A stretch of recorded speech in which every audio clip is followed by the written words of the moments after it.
Right, good morning and welcome. So welcome to all attendees for this, the first meeting of the Environment and Housing Scrutiny Board. A particularly warm welcome to the newly elected members who are joining the Scrutiny Board for the first time. My name is Councillor Ed Carlyle. I am chairing today's meeting. Apologies that I forgot to bring biscuits. And apologies as well if I get anything wrong. I've not chaired a scrutiny board before, but I welcome all your feedback. Can I remind attendees that this meeting is webcast, and the link to review the recording live is on the meeting webpage. For the benefit of any members of the public watching the webcast, members of the scrutiny board will now be invited to introduce themselves first. So I will ask members, councillors first, starting on my left, to introduce themselves. Thank you. Good morning, Councillor Kate Hay, Farnham Wortley Ward. Good morning, everybody. My name's Andy Parnham, and I'm councillor in Armley Ward. Yeah, good morning, everyone. Javid Akhtar, Little London and Woodhouse Ward. Good morning, Eleanor Thompson, councillor in Guiseley and Rawdon Ward. Good morning, everyone. Councillor Shaf Ali from Beeston and Holbeck Ward.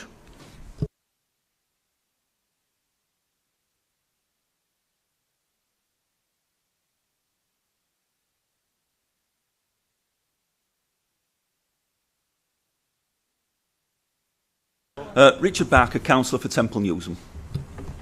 Good morning, Councillor Dawn Seary, Pudsey Ward. Good morning, Councillor Diane Chapman from Rothwell Ward. Good morning, everybody. Councillor Sam Firth from the Harewood Ward. Good morning, everyone. Eden Hills, Little London Woodhouse Ward. And Becky, do you want to introduce yourself? Becky Atherton, Principal Scrutiny Advisor to the Board. And I'll ask members, officers and others, executive members will get the opportunity to introduce themselves during their relevant sections, please. And just a reminder, yes, so press the push to talk button when you're speaking, and when you finish, please just turn it off. Thank you. Becky, could I hand over to you for the initial items? Thank you, Chair. Item 1, appeals. We've got no appeals today. Item 2, no exclusions today. Item 3, we've got no late items of business. Item 4, can I ask members to disclose any interests in accordance with Leeds City Council's Code of Conduct? I'll take silence as none. And then 5, apologies. We have apologies from Councillor Farmer today, and Councillor Firth is attending as a substitute. John Woolmer has also asked me to note his apologies, but he's got his representatives from the service here instead. Great. And then for another exciting one, for the item 6, which is the terms of reference, this report sets out the board's terms of reference as agreed by council at the AGM on the 20th of May. Can I invite you, Becky, to highlight the key information? Yes, Chair. As you say, this sets out the arrangements as agreed by Council at the AGM. The key pages for members to take note of are Appendix 1 on page 7, which is your general terms of reference. 9 to 16 sets out Article 6 of the Constitution, which outlines Scrutiny Board remits and any special responsibilities allocated to the Board. And then your specific remit is set out on page 19. Members are just being asked to note the report for information today. Many thanks. Another administrative one, item 7 about co-opted members. This report highlights the provision made within the Council's constitution for the appointment of co-opted members onto scrutiny boards. Can I invite you, Becky, to highlight the key information? Again, this is one of our annual administrative reports for members. All boards have the facility to co-opt members should they wish to do so. You can either co-opt 5 non-voting members up until the next AGM, or 2 non-voted members for a particular scrutiny inquiry or piece of work. This board has no legislative requirements to co-opt any members and doesn't typically co-opt or for this remit. My advice to the board would be to take that approach again this year and to invite external stakeholders to come in as required for individual pieces of work to inform your consideration during the year. Any questions so far? Councillor Akhtar? I mean, will it make life easier if we do have a co-op member, especially with those who live and work in those areas, and they have knowledge of the, for example, environment. Some of the residents that I deal with in my neck of the wood, and I feel that they probably will go through more sort of issues which affect their own communities. But it's up to the board, and if it's not legal requirement, I'll shut up. But it's just I'm just thinking loud. It should be given the opportunity. I remember one of our local resident. She's retired now. She's very old, but she used to come onto the board, and she was asset to the board with her experience. But it's just I'm just thinking. I was just thinking loud. Thank you, Councillor Aqarn. Councillor Haigh. Yeah, thanks. I think I'm content with the proposal because we do have a wide-ranging remit. It would be difficult to identify one or two individuals, and certainly I think regarding Councillor Aqarn's suggestion, I find community committees are a really good place to bring that community experience in terms of cooperative members, and they have the ability to do that. So I'm content with what we're proposing here. And I think as well something that's already come. Oh, sorry, Councillor Hills, go for it. I basically just wanted to say a very similar thing, because it's a really broad remit. I think co-opting individuals from the community, well, that's a really good idea to invite them so they can have that, like you say, the assets to the community, sort of bringing in the community voice. That's really helpful. But then when it's such a broad remit, co-opting a member for an extended period of time, especially permanently, I think that then might cause problems in the future in terms of having other people have access to the board. So, yeah, happy with the approach that we're going to take on this one. But yeah, certainly I think just based on some of the conversations so far, prior to the meeting, I think having experts, either kind of experts with experience within our communities or experts within a given field, is something that I certainly want to put at the heart of our decision making. Anything to add, Becky? Or? No, only that I would agree with the comments from Councillor Haigh and Councillor Hills that in terms of this remit, there is quite a lot of diversity there, and I think identifying someone who has expertise in all of those areas provide a bit of a challenge.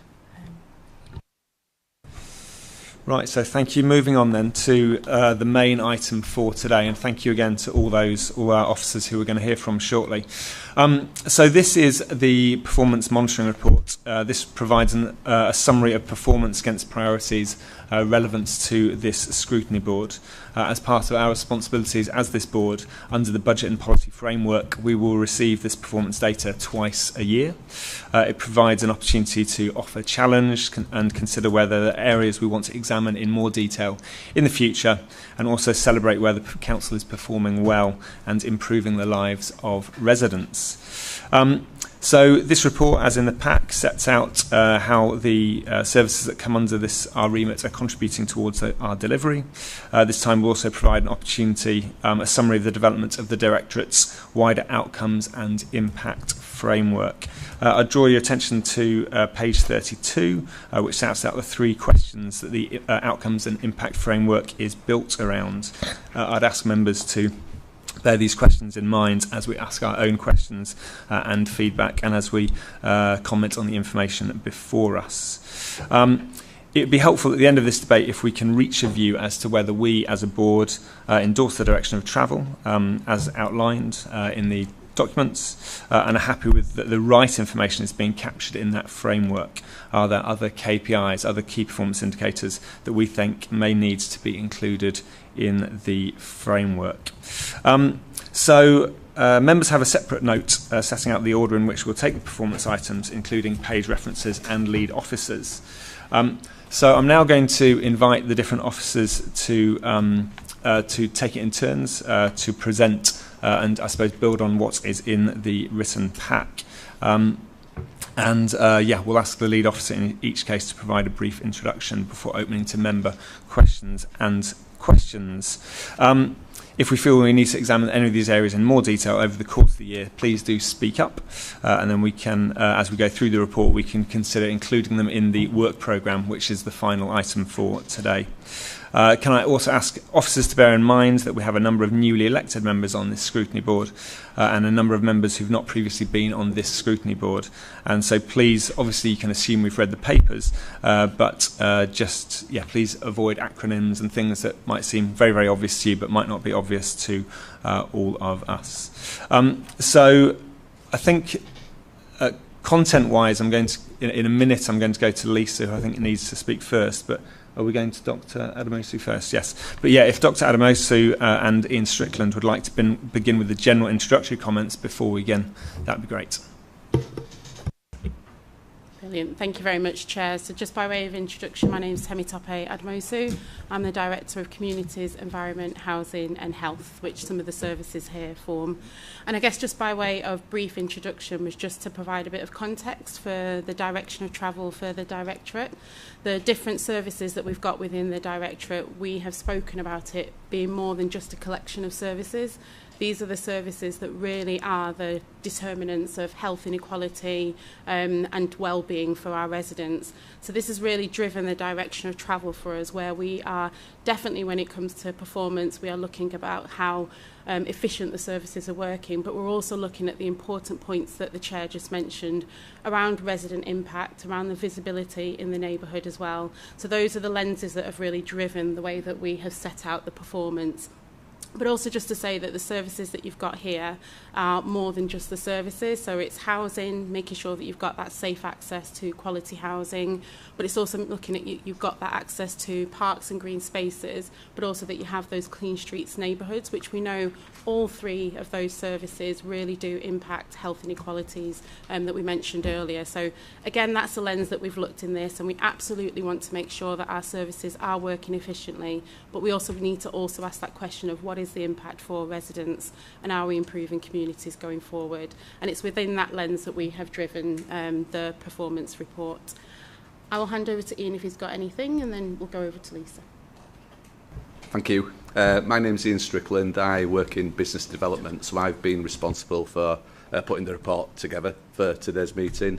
So performance management across the Directorate comes under my team's remit, and we work closely with services on information, data, making sure that it's accurate, timely, etc., so that we can provide quality performance management information both citywide and at a locality level as well. So lots of work going on through the outcomes and impacts framework, which we'll hope to feed into this process in the future. Thank you. Many thanks. I also wondered if the executive members at this point wanted to comment, because you might not obviously have an opportunity to do so before. If you don't, that's fine. And or introduce yourself. I'm Councillor James Gibson, and I'm the Executive Member for Environment, so covering half of this portfolio. Don't want to say anything. I don't really want to preempt what my colleagues are going to say. I think perhaps actually let the officers give the report, and then at the end I'm happy to sort of summarise and pull out some of the bits from the report that I think need highlighting, and also answer any questions as well. Probably the best way to do it, Chair. What do you think? Very happy to go with that. Councillor Carlyle, do you at least want to introduce yourself and then perhaps follow suit? Yeah, thank you, Chair. Councillor Asker-Aqarn, the newly exec member for housing, and as you know, in front of you, you've got some, excellent report, and the office is going to go in details on housing, and as Councillor James Gibson says, I will be happy to pick up at the end as well, Chair, if anything is adding up. Great. So you two keep your powder dry, and we'll come back to you in due course. Do members have any questions? Brilliant, you do. Just before we plunge into the details, I'll start with you, Councillor Firth. Thank you very much, Chair, and welcome to the new exec members for this board and all the officers that have joined us this morning. One of the starkest figures I found was in Appendix 1 of the report in relation to meeting the Decent Homes Standard. Currently, the target is 1%, and unfortunately we're at 5.62%. Which obviously means that around about 3,000 homes don't meet the standard. Could you just give us a bit more meat on the bone in terms of where it stands, what we're actually doing to improve that, and how it compares to previous years, because there isn't that information. Thank you. If it's all right, Councillor Firth, what I'm going to do is, at this point, I'm keen if members have questions about the general outlook, the general introduction as presented. We're then going to go into the details, and so, for example, Adam Crampton is in due course going to speak to his particular element, and at that point would appreciate full scrutiny and interrogation. Okay. So, but if this is more the opportunity. So again, also if you can keep your powder dry, but if there's any particular questions about the general approach as outlined, if not, we can dive into the details. Thank you, Chair. And it is about the general approach that Temitope outlined. Obviously, you spoke about the quantitative approach that Ian puts into the report, the figures that we can all look at, but you talked more about the experience of living as a resident in Leeds, and this qualitative approach to data is, I think, a really interesting one, but much more difficult to measure. So what are you proposing in terms of how we understand people's experience of living in different parts of the city and the impact that has on their lives? Thank you. Thank you very much. Great point. The journey that we're going on as a directorate absolutely is one that values both quantitative and qualitative. And one of the operating models that we've got is the localities approach, which I'm sure at some point we'll come to this scrutiny and talk about. But that approach allows us to gain information from ward councillors, from residents, from businesses, all within place, to really understand what's happening at place and to ensure that our interventions that we have or the services that we're delivering really do attend to need. So it is a journey that we're going on, and we absolutely plan to make sure that we have residents' voice, councillors' voice really informing the way that we're working as a service, as we know we can get a lot from the quantitative feedback, but that qualitative will give us a much richer picture and allow us to triangulate all of that to really ensure that we are performing the way that we are and addressing to needs. So we are on a journey to that, and we are developing that, and I'm sure at another time we could bring to you exactly the mechanisms that we're doing that with. Yeah, I completely understand that is a journey that we all need to go on. I think what we do really need to understand, perhaps as a scrutiny board, though, is how do we measure that it has made a difference that we have done these interventions. And that perhaps is a conversation for another time, but I think it is a really important one to have. Thank you both. Councillor Chapman? Thank you, Chair. I just wanted to say that I do welcome this place-based view of performance. I think what's happening qualitatively, hard word that one, is really important to us because it's what our residents are saying to us. So we can have as many statistics as we want, but that's only from a certain number of people who've filled in a survey. Whereas, I mean, I'm taking part in a listening exercise at the moment, and the feedback that's coming back to me is really interesting. It's not something that gets picked up generally. So I think how we interact with our residents and get their feedback about where they live and what's bothering them rather than what's bothering us or bothering some national measure somewhere because we've been asked to ask it is a really important way forward, and I think it's going to make things better everywhere, hopefully. Councillor? I can't completely agree with Councillor Haig and Councillor Chapman. Was it your question, Councillor Haig, around the sort of the metric around how we analyse the sort of qualitative analysis of data, or was it more about who were we going to consult with? I think, thank you, Councillor Gibson. I think more the former. It's how do we measure the change in people's experience of where they live, and if we are making these improvements, how that feel, and I think that is quite intangible, but also it is actually the thing that makes the most difference. If people feel they live in somewhere that's cared about, they will care for it too, and if they feel that it's not cared for, and there's certainly, I could point to places in my own ward where that has been the case, how we do that and how we work with under interventions. Obviously, pride in place is going to be a really important factor in significant parts of the city. How do we learn from that? How do we integrate that with the work we're doing? Councillor Axel? Oh, apologies. Sorry, Hold on. Just to jump in, and thank you very much for the clarification. And as part of when we come back to talk about the localities, we are working with academic partners to do exactly that. There are metrics that help us to understand the lived experience for residents, and we are pulling on those. We want to do some baseline work to understand where residents are now, and then we're able to look at the impact going forward. But we're absolutely working alongside with academic partners to help us to support that. So personally, I find qualitative impact just as important as quantitative, and we can absolutely bring the measures that bring that. Councillor, yes. it might be useful at some point, perhaps, for some of us to hear from those academic partners as to their work. I think that would be really interesting. Perfect, yes.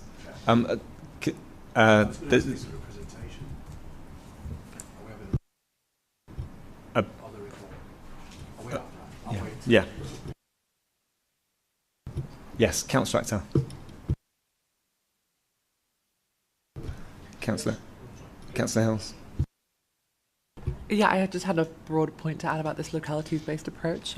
I think it's really important to do it like this in this place-based way. And I know you said that there'll be like more detail coming at some point with the actual strategy itself and how it's going to be implemented. But if we are going to do this, could I just ask that it gets done on like sort of lower than a ward-based level? Because obviously a lot of our wards, I mean, Little London Woodhouse, I don't know whether there's more around the table as well, are extremely diverse. Like there's the city centre, but there's also communities alongside it that are deeply deprived. And I wouldn't want to see a localities-based approach where if it's done on the ward level, you get like a one voice for that ward. So if it could just be sort of like more like geographically spread across the ward, that would be really good. That'd be great. Councillor Firth, did you?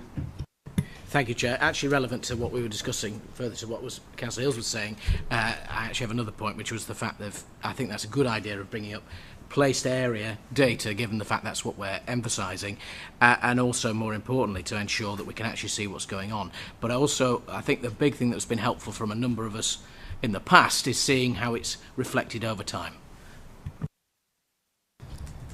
Thank you all so far. I think just one thing I'd want to pick out of the conversation so far, and this came up in some of the meetings, some of the discussions I had with officers leading up to this meeting, was just about recognising the deep significance of things like perception and imagination and the way people feel about their community. It's echoing what others have said, and that in turn has a huge driver, more than perhaps in itself the kind of the numbers and the data.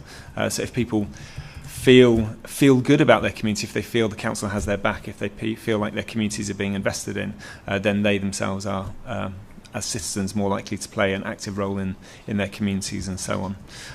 I just did have a point of clarity though about the just off the back of the questions that you two are asking, was so is it today or in future that we're going to get more details about our kind of partnership with the academic partners and that work? Did you ask, is it today or in the future? I mean, we are speaking with them right now, so we absolutely can come back to you at some point in the future outlining the work that we're doing with them and how we plan to progress.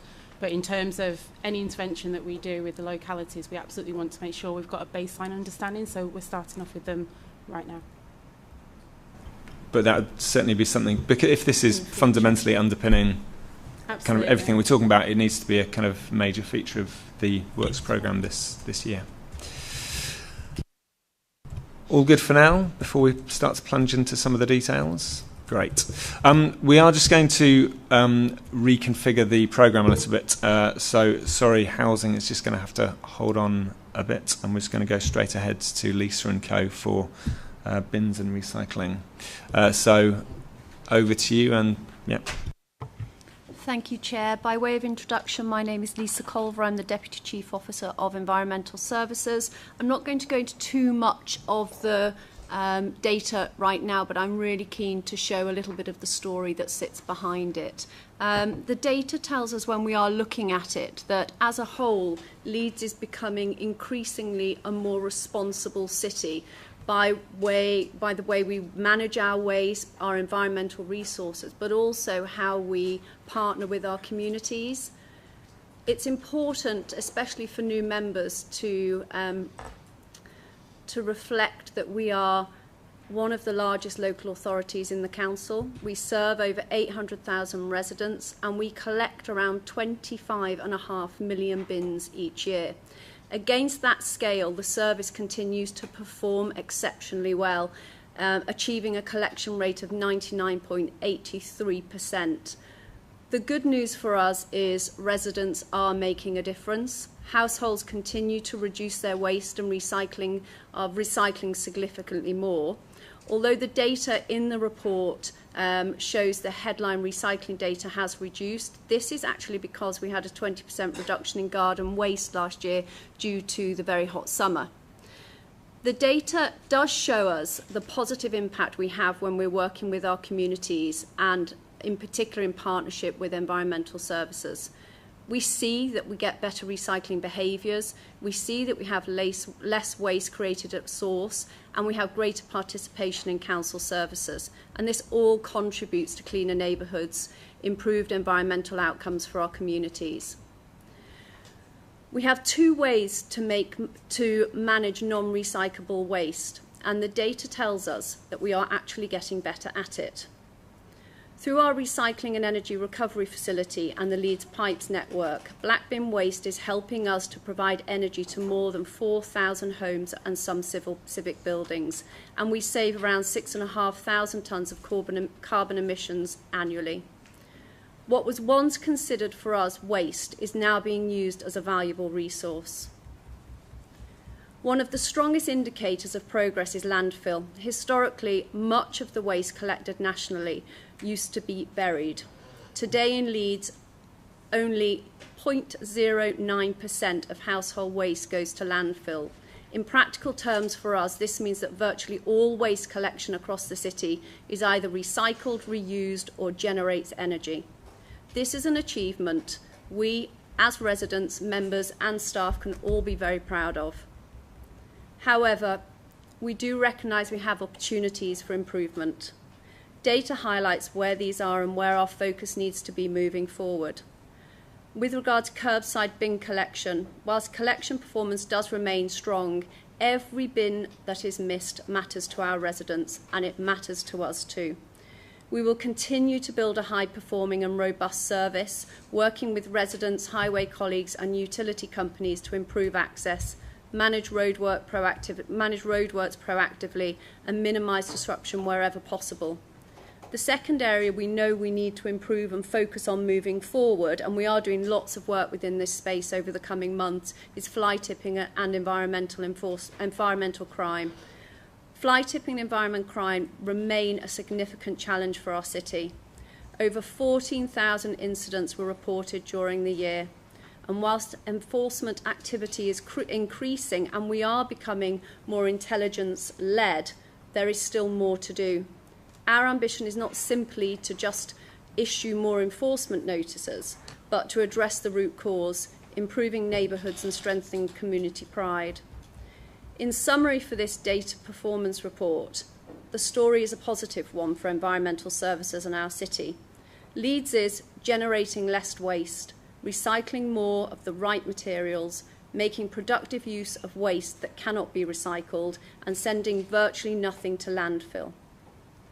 The opportunity now is to build on those strong relationships, work alongside our communities to create safer, cleaner neighbourhoods, have stronger civic pride, and have an even more sustainable service and a city for our future. Thank you, Chair. We're happy to take any questions. Many thanks. So I wonder if members might well have things to say about bins. It's one of our favourite topics. So Councillor Parnham got in there first. Thank you for your presentation, and thank you to Ian for the performance management report. Just a couple of quick things. First of all, can I say thank you so much to the dedicated waste management team that answer councillors' enquiries. They always get back to me straight away and clear up any missed bins, so a big thanks to that team. Secondly, just the way the report here is outlined, laid out for us. Page 43 in our pack. As I said in the pre-meeting, I'm new to this board. I'm used to scrutiny and resources, which is quite heavy on data, and I appreciate there's a level of data which is too much for scrutiny board members, perhaps. But I'd like a bit of comparison, please. Between wards. And how wards are doing, how many fly tipping issues are reported? Because, for example, in Armley, I seem to be on the email every day. So, if we could just have a bit of comparison, please, that'd be ideal. That's all I've got to say. Thank you. Thank you. Yes, we'll take that forward. Great, that was easy. Councillor Aqarn. Yeah, thank you. It's good to listen to your presentation, especially with regards to recycling, which is top priority for all of us. Just to, I mean, you mentioned on page 42, 43 about the enforcement.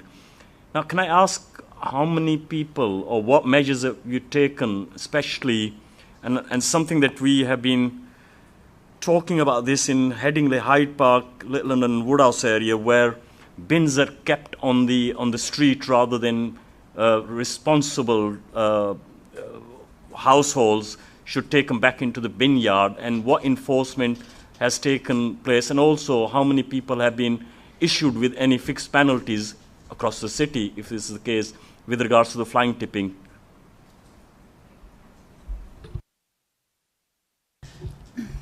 Morning everybody, my name's Amy Dickinson and I'm the Service Manager for Environmental Enforcement. So bins on streets, it is something that we can deal with.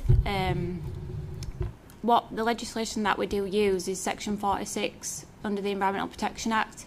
However, that was decriminalised some years ago.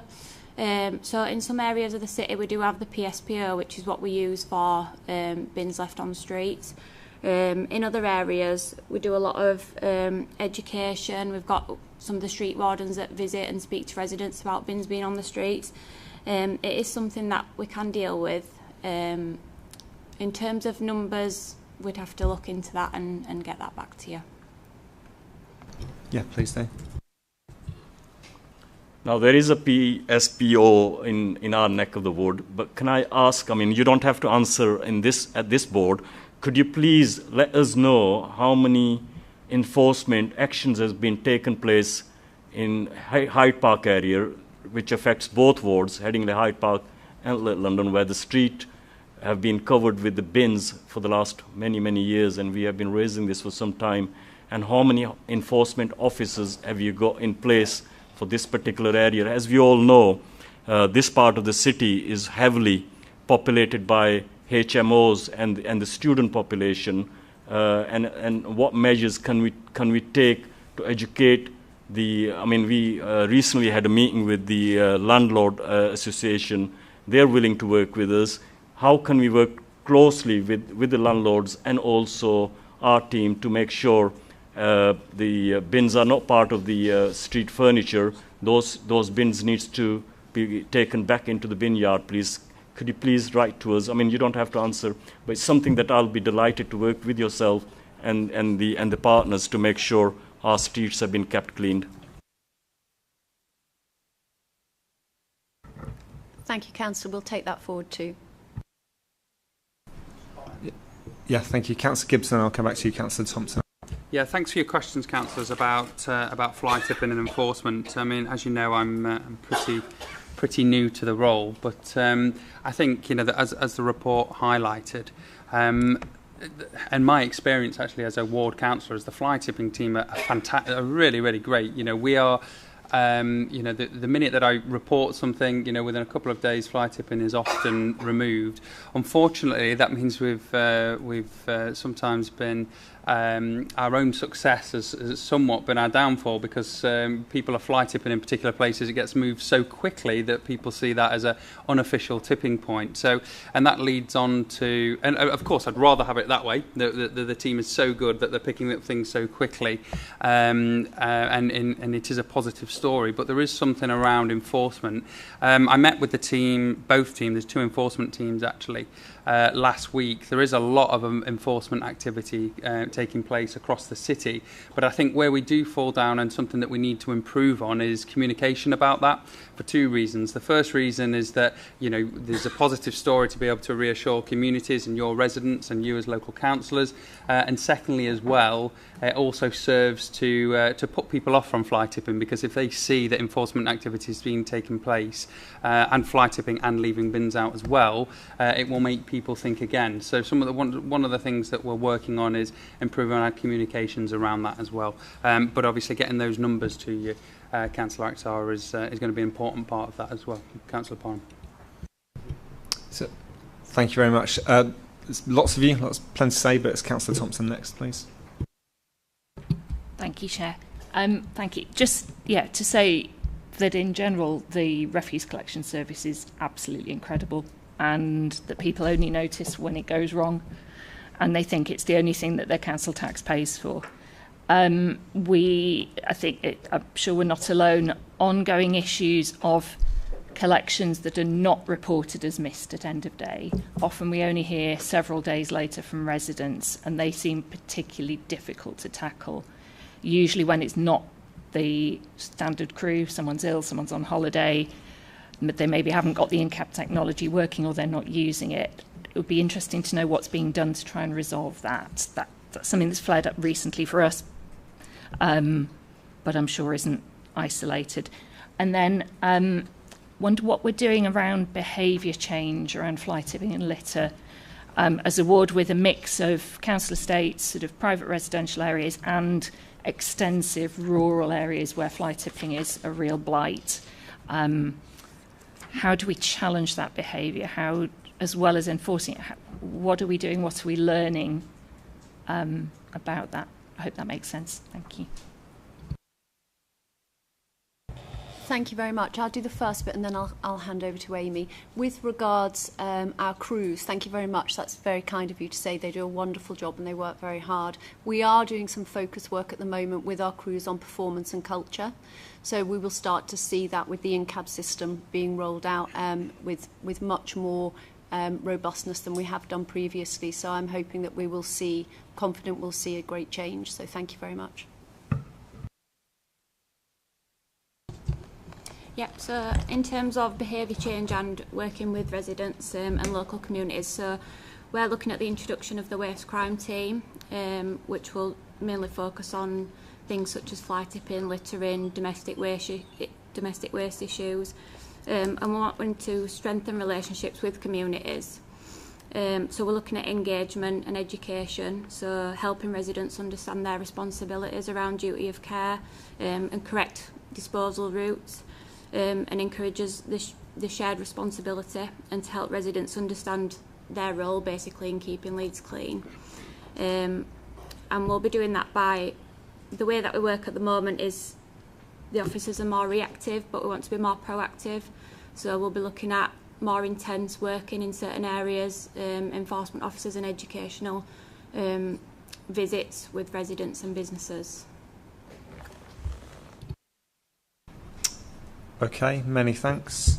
Moving on, Councillor Firth. Thank you very much. And further to what Councillor Thompson said, I think the one thing we can say, yes, absolutely. It's a job that many people would not want to be doing, and therefore they're doing it in all weathers and all times of year, and it is a damn difficult job.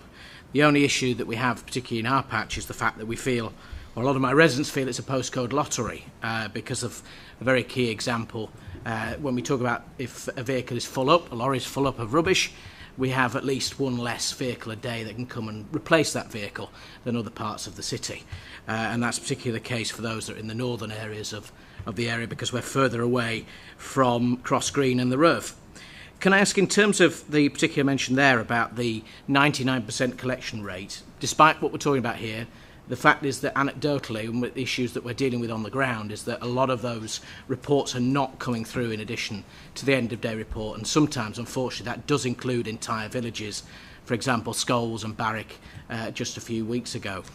Just wanted to ask what's happening in terms of once those reports are prepared and before they're submitted, what work is done to actually make sure that there isn't anything that is missing, because unfortunately far too often there are being big chunks that are sadly being left out and rather being left to the crews to report them rather than actually what's going on the ground, especially given the development of AI and technology as we see it. Thank you. I'm Philip Turpin. I manage the performance and data within environmental services. As you've pointed out, the missed bins report that we use is based on customer complaints about missed bins service requests. And that's the national standard for reporting missed bins, and it makes it comparable with other local authorities and also our historic data. Unfortunately, the end-of-day reports can't feature all of the missed bins that come in through the customer system, because they tend to come 2-3 days later after the missed bin, because we've got a policy that if you've got a missed bin, if you leave it out for 48 hours, we will attempt to come and collect it. So it would be delayed, the information, and that's why we've got kind of two sets of information, the ones you get on the day and the ones that we report to boards like this. Okay.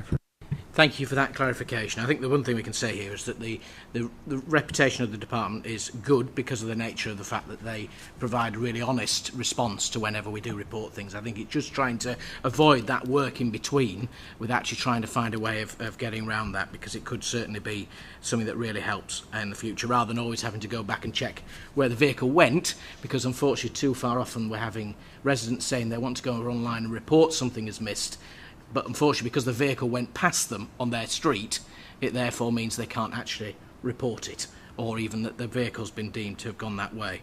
Could I ask on a separate point in relation to recycling citywide? We've got a report coming later on in the year in relation to recycling, but could that actually reflect what's happening across the whole of the city? I know that in the past it's been done ward by ward, and it's quite difficult to break it down even further without having to create a really monstrous jigsaw puzzle, but ultimately it would be really helpful to see how that's going, because I think it's always about then we have the issue about helping people, not educating them, but helping people to understand what they can then recycle and improve things in areas where it's really struggling. I appreciate that was a comment, and I want to go on to waste crime. Congratulations to the waste crime team on their creation.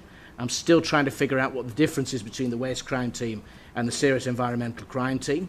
The serious environmental crime team was a real innovation that really helped to crack down on the issues that we've had, and all I wanted to ask is if we could have on the public record what the real differences are between those and how we're going to be able to measure the difference between the two teams that take place under your strong leadership, Amy, and also, more importantly, could we have a real emphasis on, given that this is a really big topic that raised regularly, that Councillor Gibson raised himself, can we champion the success stories that we have more as a council? And is there anything you want to add to that in terms of recent activity that's been taking place? Because I know there's been some in our ward. Thank you. Thank you. In terms of the recycling data, as you pointed out, it's very difficult to break that down to ward level because the refuse routes don't operate in individual wards, but we do quite often break down and present to Scrutiny a breakdown of material types, household waste, site recycling, all the different citywide services, the recycling we get from them, and that can be put together and brought back for a future date. Okay, thank you. I'll just start off with Councillor Firth, the differences between the serious environmental crime team and the waste crime team. So the serious environmental crime team was something that was set up back in round about October 2021, and it's a small team that we've got within service, and they basically deal with serious and organised waste crime. So they'll deal with things like illegal waste carriers, associated vehicles including scrap vans, commercial industrial fly tipping, targeted enforcement around fly tipping hotspots. They'll deal with travellers, landlords, letting agents, and businesses that produce significant amounts of waste. And then the other side is what will be the waste crime team. So at the moment we've got a number of officers that deal with everything else. So it's your low level fly tipping, so your mattresses, your fridges, your domestic waste issues in the streets. But at the moment the officers, the rest of the officers that we've got deal with everything. So that involves some commercial waste, domestic waste, but we've got things like environmental health issues and highways enforcement that they also do. So what we're looking at doing moving forward is separating that out, so that we have officers that just deal with those environmental health issues and highways, and the rest of the team will be reprioritised so that they focus on just waste crime within local areas. Really quick, yeah. Thank you for that, and thank you for giving a bit more meat on the bone. One final question from me, which is in the report it says there was 14,065 incidents of fly tipping and enforcement actions. Can you explain a bit more meat on the bone why there was significantly more enforcement action compared to the incidents? I appreciate it's quite a basic question. Yep, so the number of incidents is the number of reports that have been made by the public. The actions is everything that we do for that, so it might be that for one report that we've had, we might go out and clear it, we might send a letter, we might issue a fixed penalty notice, we might issue a legal notice, it might be prosecution. So what we would expect is that those actions are a lot higher than incidents. We still think that there should be even more actions, so we are working on that. And the data that we've got is only as good as what we put into the system, so we are doing a lot of work around the data as well. Many thanks. Great. Councillor Hills was next. Yes, hi. First of all, as everyone's already said, thank you to the refuse team. You're always really responsive, and it's super helpful, especially on the individual level with people. It's great. I had a couple of questions. In the report, it says obviously it's a real big achievement that we're not sending virtually any refuse at all to landfill anymore. That's a huge achievement. But we are burning 64% of it to power the Leeds pipe system. It does mention that it's low carbon, but I was wondering how low carbon and whether that could be included in the report that comes later this year, the Simpler Recycling Part 2 in the work orders. My second question was about the Leeds pipe system. I'm sensing a kind of tension between obviously we're burning 64% of the refuse, and that's then contributing to the powering of the Leeds pipe system. Whether obviously in future we're trying to recycle more of that, whether there's going to be an issue in ensuring that the Leeds pipe system continues to power those buildings and this district heating provided. And then the last question was just about additional data in the report, which I think is becoming a bit of a theme. On the fly tipping incidents and enforcement actions, I was wondering whether the actions could be sectioned off to explain exactly what those actions are. I know you've just mentioned that some of them are the clearing, some of them are issuing fines and issuing warnings. Just if those could be separated out so that we're aware and we can then scrutinise that a little bit more, that would be really helpful. Thank you. Thank you. So, Polly, if you want to respond now about the Leeds pipes, do. Alternatively, hold off until your section later. I can do it now if that's okay. So in terms of Leeds pipes, there's a fairly complex calculation about the carbon footprint of that heat versus gas versus renewable heat. So it's probably best that I share that out of here, so I don't have the specific figure to mind, but it is significantly lower carbon, which is why businesses and public sector around the city are signing up to it, because it meets all the requirements. In terms of that tension, the energy from waste plant, when it was first built, was always modelled on declining waste, and it was always modelled on the fact that more and more would go to recycling, so that there isn't that tension. But the other benefit of the Leeds pipes network is fundamentally the infrastructure is that there are pipes under the city, and actually what can be connected to that can change over time.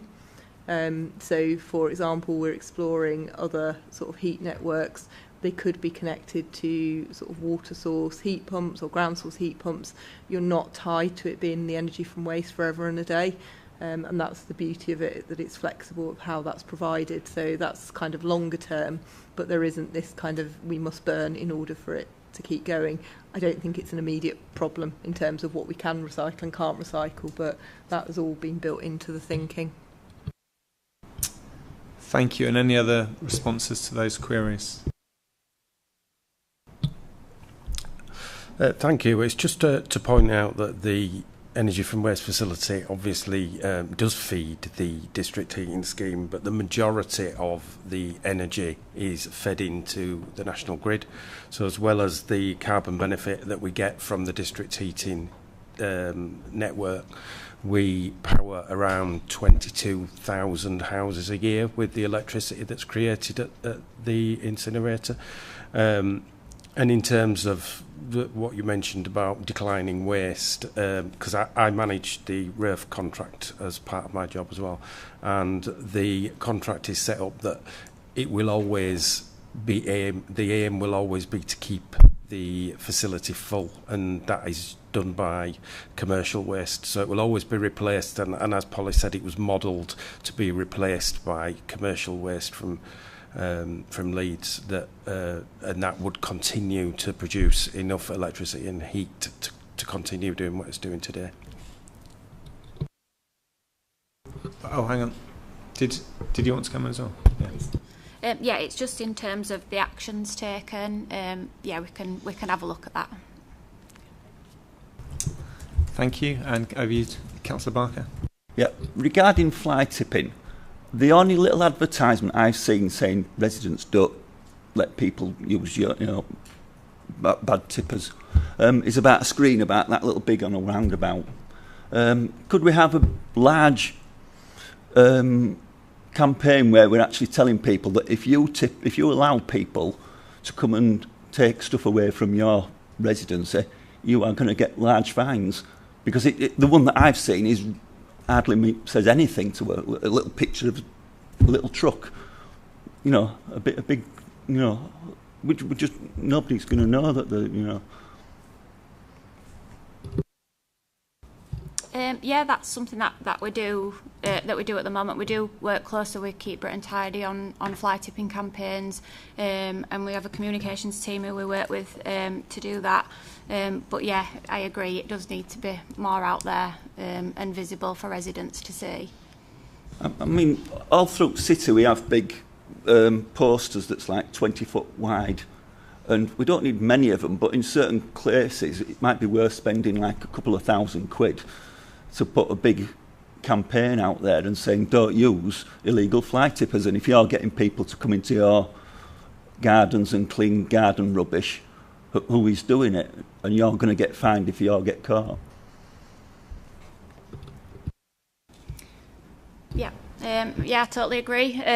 We do have something called the Leeds Accredited Waste Carriers Service, and that online is a list of all our accredited legalised waste carriers that Leeds residents can go onto the website and have a look who they can use to take waste away.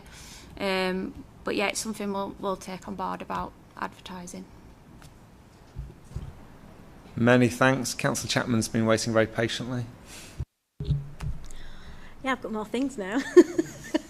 The first point I was going to actually make is the metric that we use to measure the missed bin performance. And I know we've talked about this, so I don't want to go on about it. But from this, it's saying if more of our residents reported it, then our performance would go down.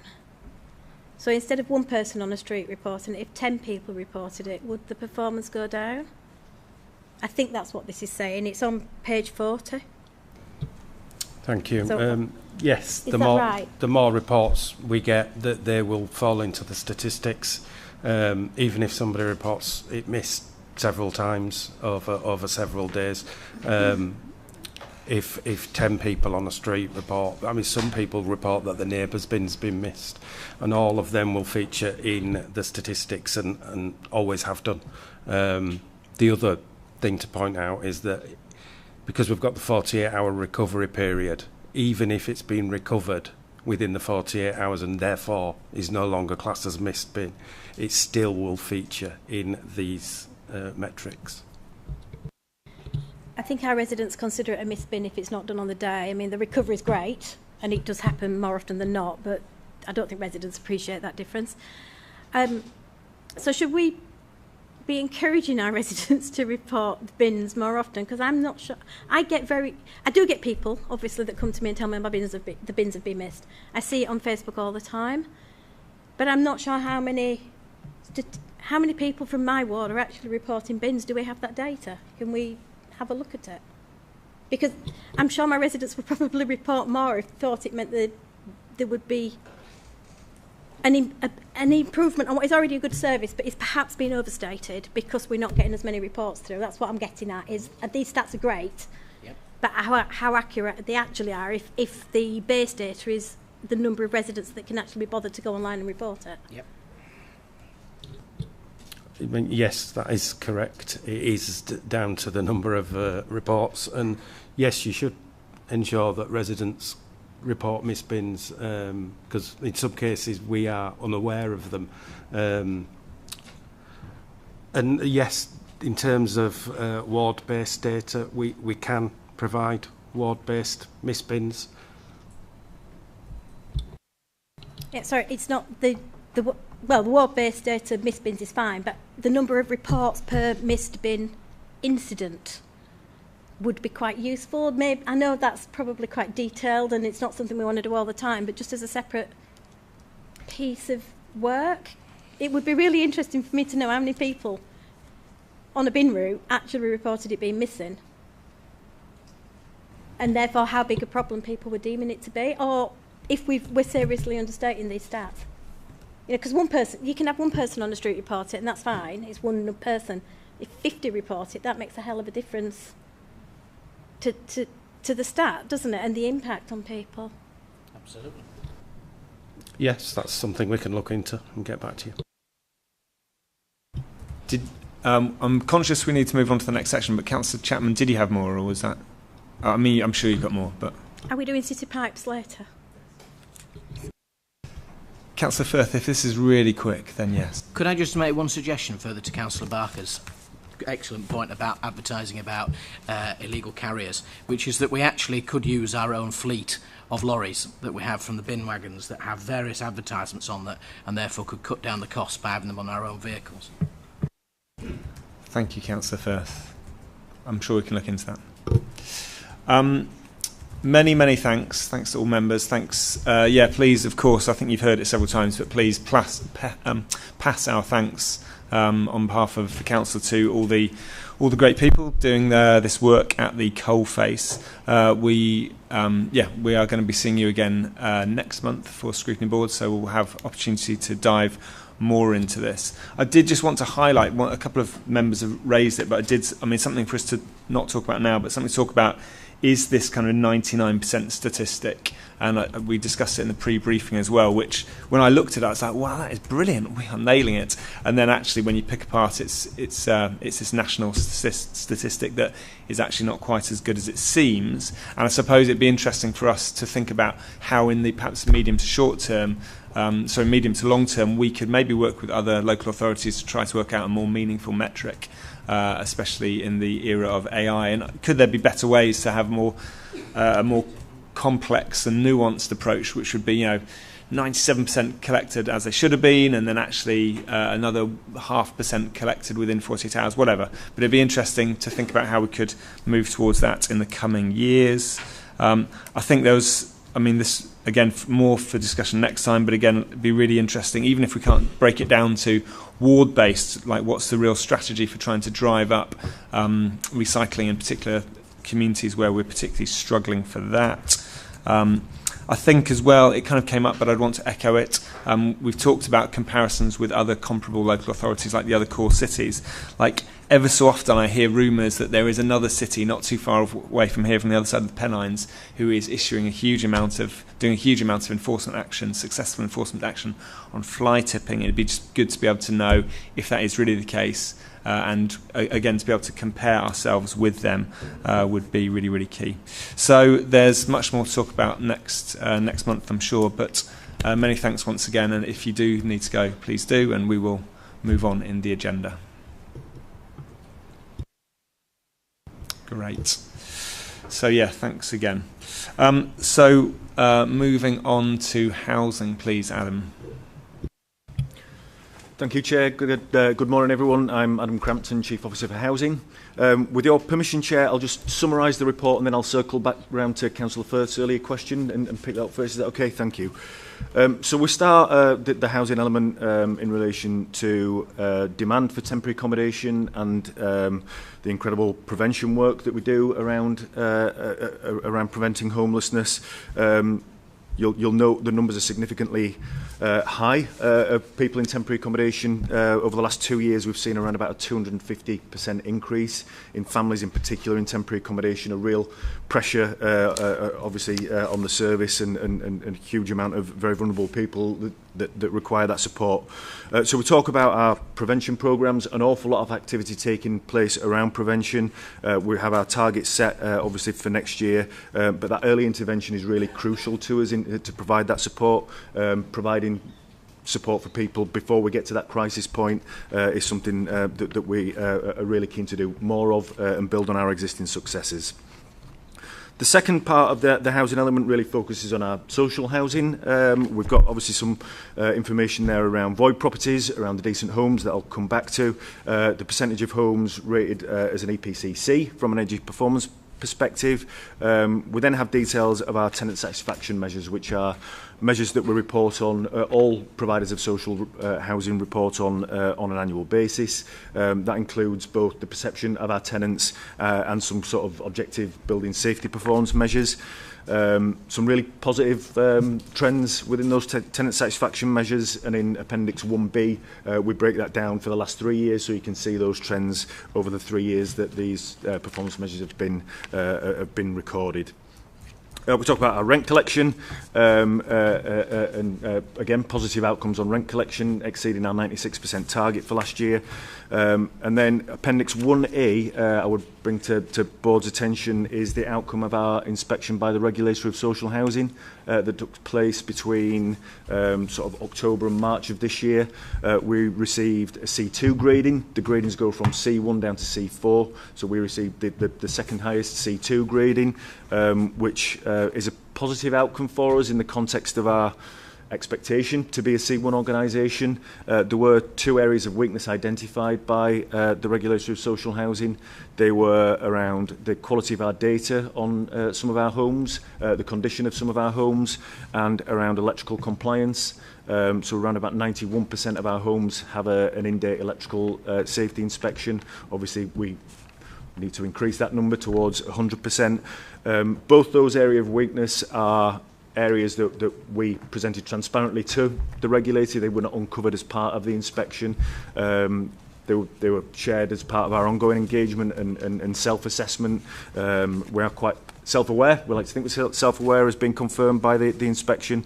So we have detailed improvement plans in place around those 2 areas that we're currently delivering, on track to deliver to, and we're hoping to be in a position to seek re-inspection to hopefully achieve a C1 grading, where we expect to be early in 2027.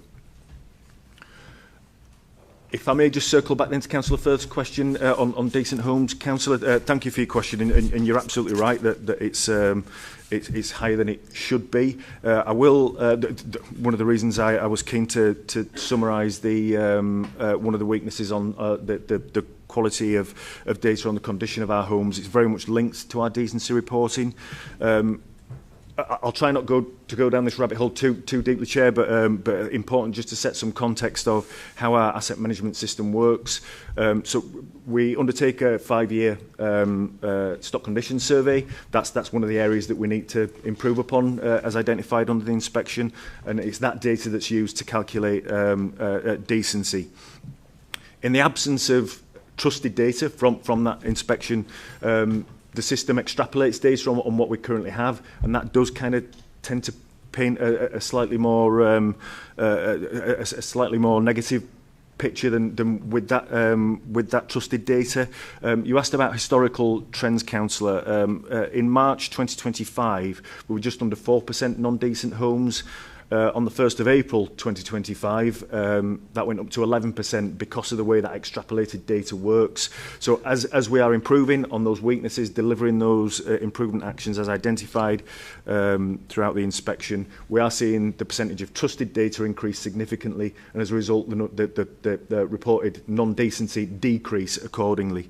Obviously, we do have some genuinely non-decent homes. That tends to, the most significant proportion of which is around external wall finishings and roof coverings.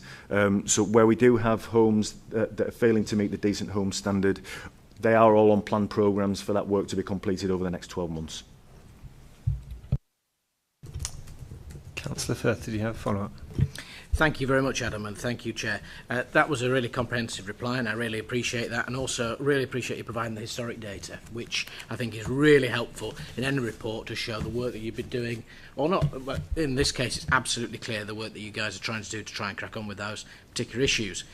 Given that one of the particular criticisms was that we lack a detailed understanding of the condition of the homes owned and managed by the council, given that we only do a 5-year stock condition survey, is there something the council's doing to try and improve that situation, or what is it that the regulator wants to meet that standard? Yeah, thank you, Councillor. Ultimately, the expectation is that 100% of our homes will have received the stock condition survey in that rolling 5-year cycle. 2 years ago, around about 40% of our homes had had a survey in the last 5 years. We have an internal stock condition team, so we have an internal team with the capacity to deliver 20% of our homes on an annual basis, so that 5-year rolling cycle. Around about 12 months ago, we procured an external provider, basically to support us on that catch-up exercise. So our plan is to utilise both our internal and the external delivery to reach as close as we can to 100%, and 100% will be very, very difficult. Obviously, it's incumbent on access to the property. But as close as we can to that 100%, we anticipate that we'll be there, like I say, around about late 2026, early 2027, and we then have the capacity to maintain that position with our internal resource. So that was something, like I say, that we identified a couple of years ago. We've put those plans in place prior to our inspection by the regulator of social housing, and ultimately the regulator has validated that approach, and on the basis that we deliver as we currently are delivering, that will meet the regulator's expectations. Really quick, Councillor. Thank you, Chair. I really appreciate that, Adam. The 40% figure is staggering, given that we obviously need to be up to 100%. Can you reflect on any historic data we have on that, maybe even pre-COVID briefly, and also, more importantly, what sort of progress we're making currently to get it as close up to 100, because that is far off the mark, as I'm sure you'll appreciate. Yeah, thanks, Councillor. Just to absolutely clarify, that was around about 2 years ago. We were at 40%. The key reason for which is during 2020 and 2021, obviously during the COVID years, stock condition surveys was not deemed to be an essential activity. So effectively, we lost 2 years. That was compounded by the fact pre-COVID, we undertook a number of years of what we call elemental surveys. So if we were going to do a roofing programme, our stock condition surveyors would focus on identifying roofs that needed replacing, same for bathrooms, so on and so forth. We didn't do a comprehensive full stock condition survey, and ultimately we need that full survey for it to meet the requirements of what the regulator is looking for. So there are some historical kind of issues that have contributed to that. So since we have introduced our external provider to support our improvement plans, we're now up at around about 70% of our homes have received that full stock condition survey, including what we call an HHSRS inspection. That's the Housing Health and Safety Rating System, to identify any hazards. So that comprehensive survey, we're up at around about 70% in the last 5 years now. Thank you very much. Councillor Haigh. Yes, thank you. And talking about the tenant experience, it is really good to see some of those tenant satisfaction measures heading in the right direction. But obviously, as ward members, we often see the where that's gone wrong, where people have not felt this has been satisfactory, or perhaps have not been able to get a response. I think sometimes that's because people are used to interacting with most of their services that they deal with in a very different way, and that might be they have different expectations than the service in the past. So what are we doing in order to reflect people's expectations of how they interact with the service? And I'm looking particularly at the metrics around satisfactions with the landlord's approach to handling of complaints, which is at 33%, which is quite low. And also satisfaction with the landlord's approach to handling of antisocial behaviour, 55%. I'm sure we would all like to see that being higher. And often feedback, I think we all get from residents, is that they have not actually been able to either speak to a human being or feel that their complaint or issue has been acknowledged and got feedback on how that's being dealt with. So I'd just be interested to see what we're doing to improve that. Thanks, Councillor. If I'm understanding correctly, just what routes really, managing the expectations of what routes our tenants have to engage with us? And feedback on what's happening, I think. Super, thank you. Yeah, if I can just start, Mandy, and then I'll pick up on a couple of bits, and then Mandy will supplement that. Thank you. There are obviously multiple routes for our tenants to engage with us, not least through the hubs, obviously through the customer contact centre, and various digital routes. We do an awful lot of work around the feedback that we do get, and that kind of negative feedback that we get, and learning from that. And I'm particularly thinking in cases such as complaints, and the introduction of, forgive me, I think I've referenced this at Scrutiny Board previously, the introduction of our intervention team, who are really focusing on that early intervention when we receive complaints. I say regularly, I think when a customer or tenant does present us with a complaint, they're not looking for a letter to land on the doorstep in 2 weeks' time. They're looking for something to happen, someone to speak to, and an outcome. So we've developed that team really with the permission, with the resources to make that difference early on in the process. And that's a model that we're looking to expand even further. Now we've proved that concept really, and seen the success of that. That's something that we're looking to expand even further. And I'll just hand over to Mandy. Thank you. Hi, so I'm Mandy Sawyer, Head of Housing and Neighbourhood Services in Housing Leeds, with responsibility for some of the strategy and policy, but also the social housing regulation. The TSM data, I mean, the percentages we report to you, there's an awful lot of other data that we can look at. So we do undertake customer profiling, property profiling, area profiling to really understand the breakdown of that satisfaction. Is it certain customer groups that are not satisfied?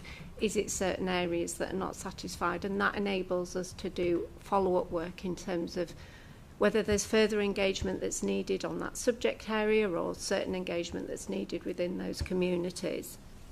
We also have the comments, so there's comments, there's a comment box at the end of the TSM survey that provides the opportunity for feedback, and we do analysis of that, and it's really helpful now that we've got AI to support us with that able to monitor the changes quarter by quarter of some of that feedback from residents.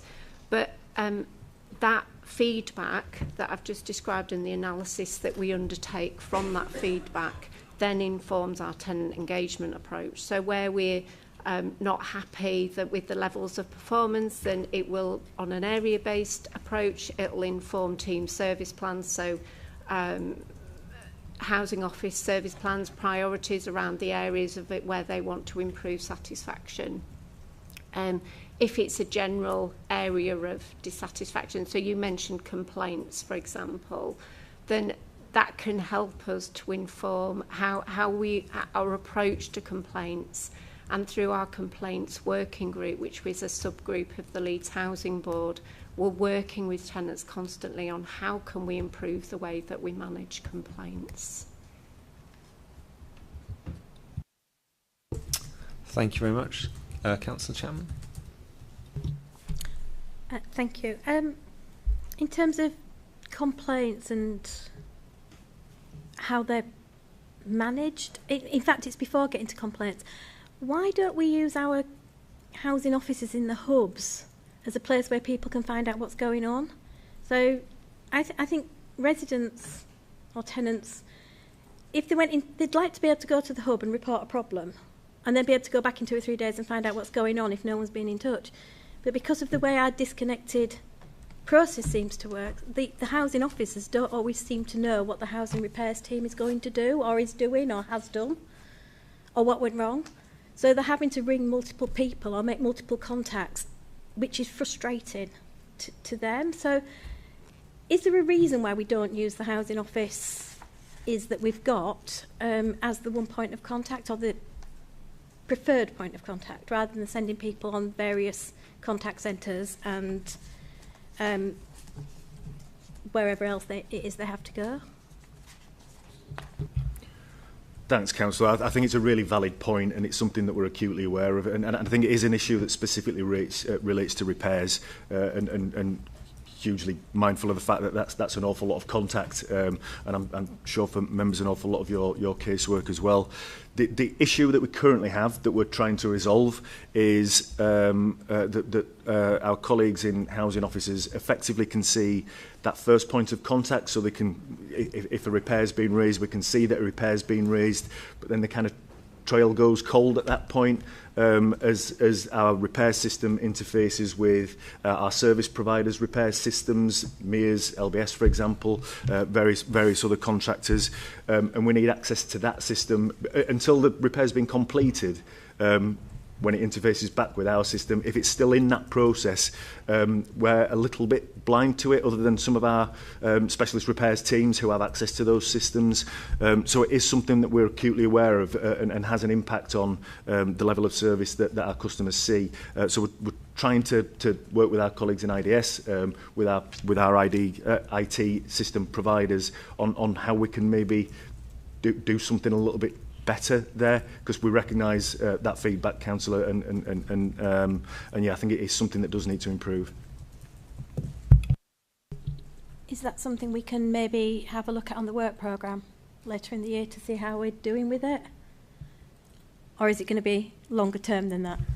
It's something that I think would make a huge difference. I mean, I know when I go into my meetings with the housing team, most of the time I know better than them what's going on in someone's house, because I've been in touch with the housing repairs responsive team or whatever it is, and so I know there's something going on. Sometimes the housing team don't even know there's been an issue. So for me, it's quite fundamental that you have a housing officer that can answer your question, and the interfaces should be in the back. The resident tenant shouldn't need to be able to see all the different things we've got going on. It's a bit like the Swan, isn't it? It should be seamless on the top, and whatever flapping around we're doing, we should be doing it in the background so people aren't bothered by that. Councillor Khan. Yeah, thank you, Chair, and thank you, Councillor Chapman. And I think that's fantastic question you ask us. And I think what we can do is going forward, we can have like a sub-working group to look into this separate as well. So I'm happy to get the elected members aboard as well and take it from there. And we can look into details how we can improve the repair improvement, and also see how we can get the IT in there as well. So we can dive in deeply into repairs. Thank you, and Dr. Ademosu. Thank you, Chair. Just to add on to Councillor Cowan's point, we've been discussing a lot, Councillor Chapman, around the integration within the housing service, and as part of the localities approach, we will have different areas that we will test, learn and grow, and test different hypotheses. So actually that's one really helpful point that we could look at, and so we'll be able to report back as well. So probably working with Councillor Khan to really think about those hypotheses around housing. One of these could be those, so we could feed back once we kick those off as well. Many thanks all. Councillor Hills was next. Yeah, just a couple more questions about data in the report. So page 34, with the reporting on increased demand for temporary accommodation, there's obviously reports, there's some detail in there, but I would just appreciate knowing how long on average those families are remaining in temporary accommodation, as in how temporary that accommodation is. if we could just have an average and then like ideally a worst case scenario as well, how long in the worst case people would be staying there, that would be great. And then my second question was about void properties, which is down on page 36. I'm assuming most of these are void due to repairs. It seems to be like the case for the improvement of the asbestos situation. But how long are those repairs taking place on average? How long are those properties void? Is there anything we can do to improve that in future? Yeah.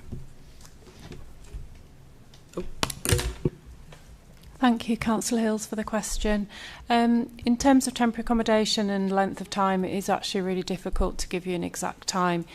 But generally you find that smaller families are able to move on quicker, and the larger families, particularly those with a 4 and 5 bed need, would be in temporary accommodation for longer periods of time.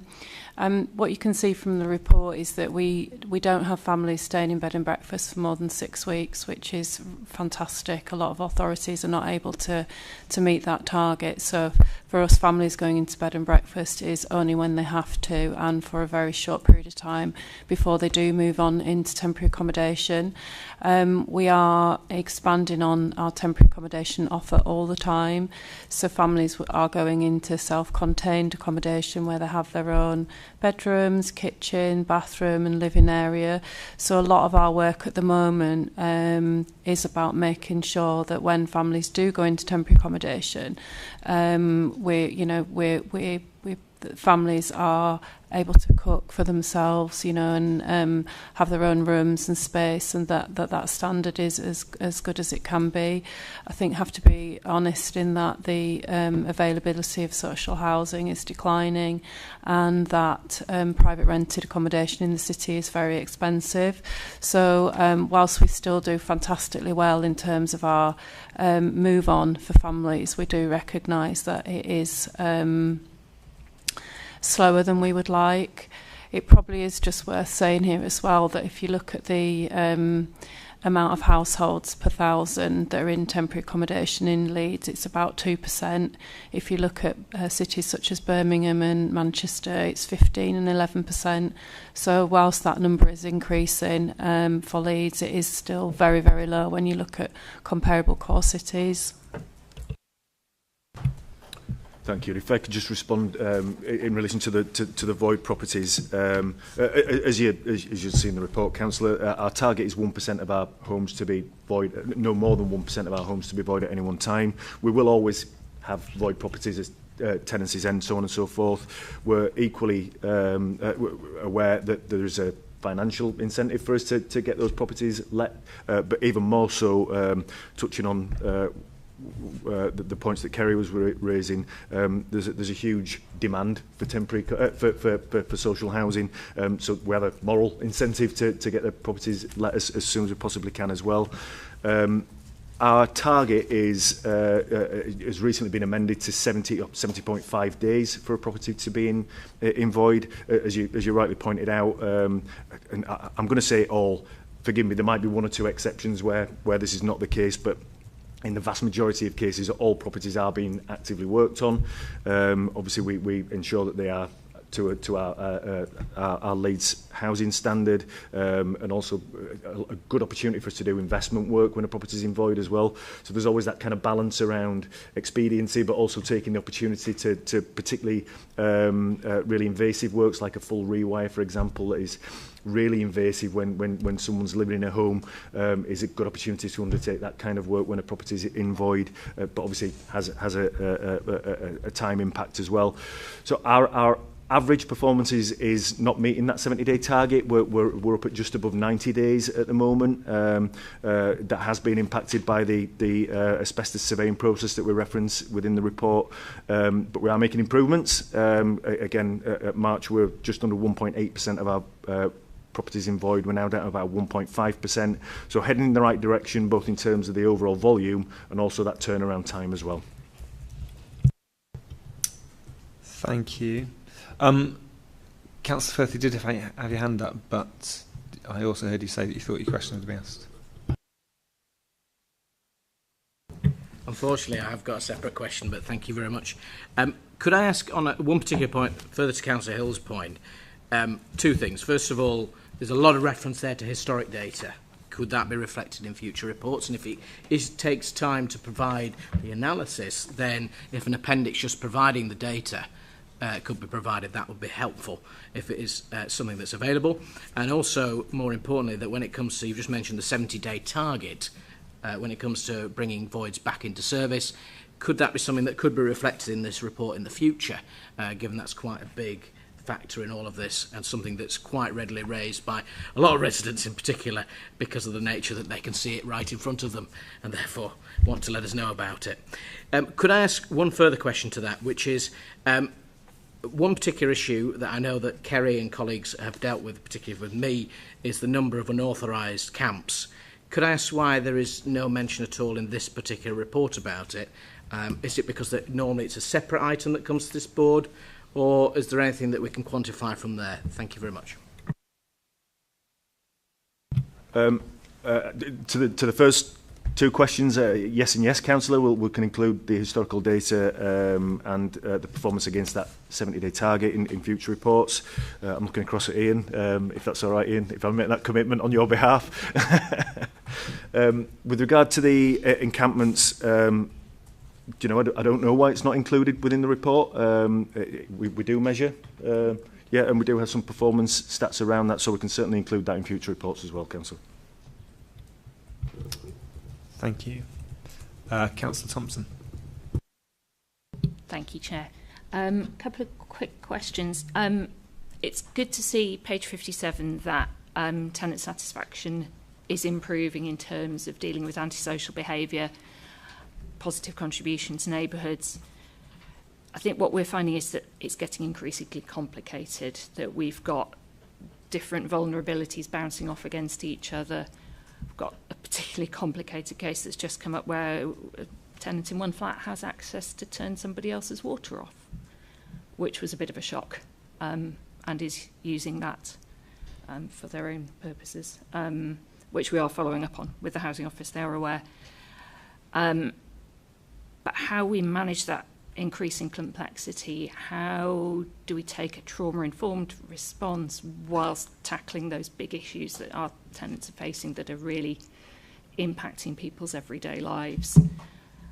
Be interesting to know what work is going on that. And then in terms of the stock, the review of the stock, if you have a block of housing, for example, or several blocks, I'm just thinking of one particular example, probably getting on for 100 years old, if there are recurring issues on a street with the properties, is anything then done rather than just the reactive response in terms of repairs? At what point does that trigger oh, actually, these roofs are giving way, they've all got water ingress through the porch, whatever it might be? How many would it take for it to trigger a bit more investigation? Does that make sense? Thank you. Thank you. I'll pick up on the ASB first, Councillor. Thank you. We absolutely recognise the huge impact that these cases have on people's well-being, mental health, and how it can really impact their ability to enjoy their home in a peaceful manner. We work very closely with our colleagues in Safe Stronger Communities, the LASBAT team, very much a joined-up approach to managing cases of antisocial behaviour. I guess as the tenant satisfaction measures would indicate, there's room for improvement, and as Mandy mentioned previously, we take that feedback willingly and look to learn from how we can manage those cases a lot more effectively. As you rightly said, in the vast majority of cases, they can be extremely complex, and it does take time. And obviously, there are some restrictions around what we can and can't do to support tenants. But I think the one thing that we have learned a lot about is that need for ongoing communication. And even if that is a touch point to say, nothing material has developed since we last spoke, that need for regular communication is something that we're acutely aware of, and an awful lot of work taking place between both housing and LASBAT in particular around how we manage those cases and do that effectively. Your second question was around our kind of stock condition and how that translates into planned works. We don't necessarily have a threshold of if it's 20%, 30%. I think what we do try and do is take a planned approach to that kind of investment through our stock condition, obviously there are things that we identify that requires an immediate intervention, particularly if that relates to a hazard, and we have those processes in place.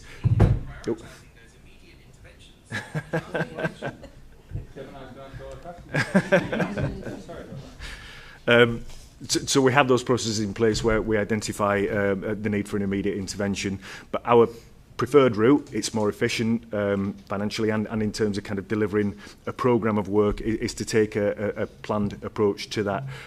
So we do model that data based on, there are some kind of set criteria about how long we expect a roof to last or windows to last, or all these different elements. So we do model that, and we have a combination of sort of preventative planned works on an annual basis that we always allow some capacity within those planned programmes to inject properties or schemes in throughout the year. So we have that kind of combination of a little bit more agile, but it's still a planned programme.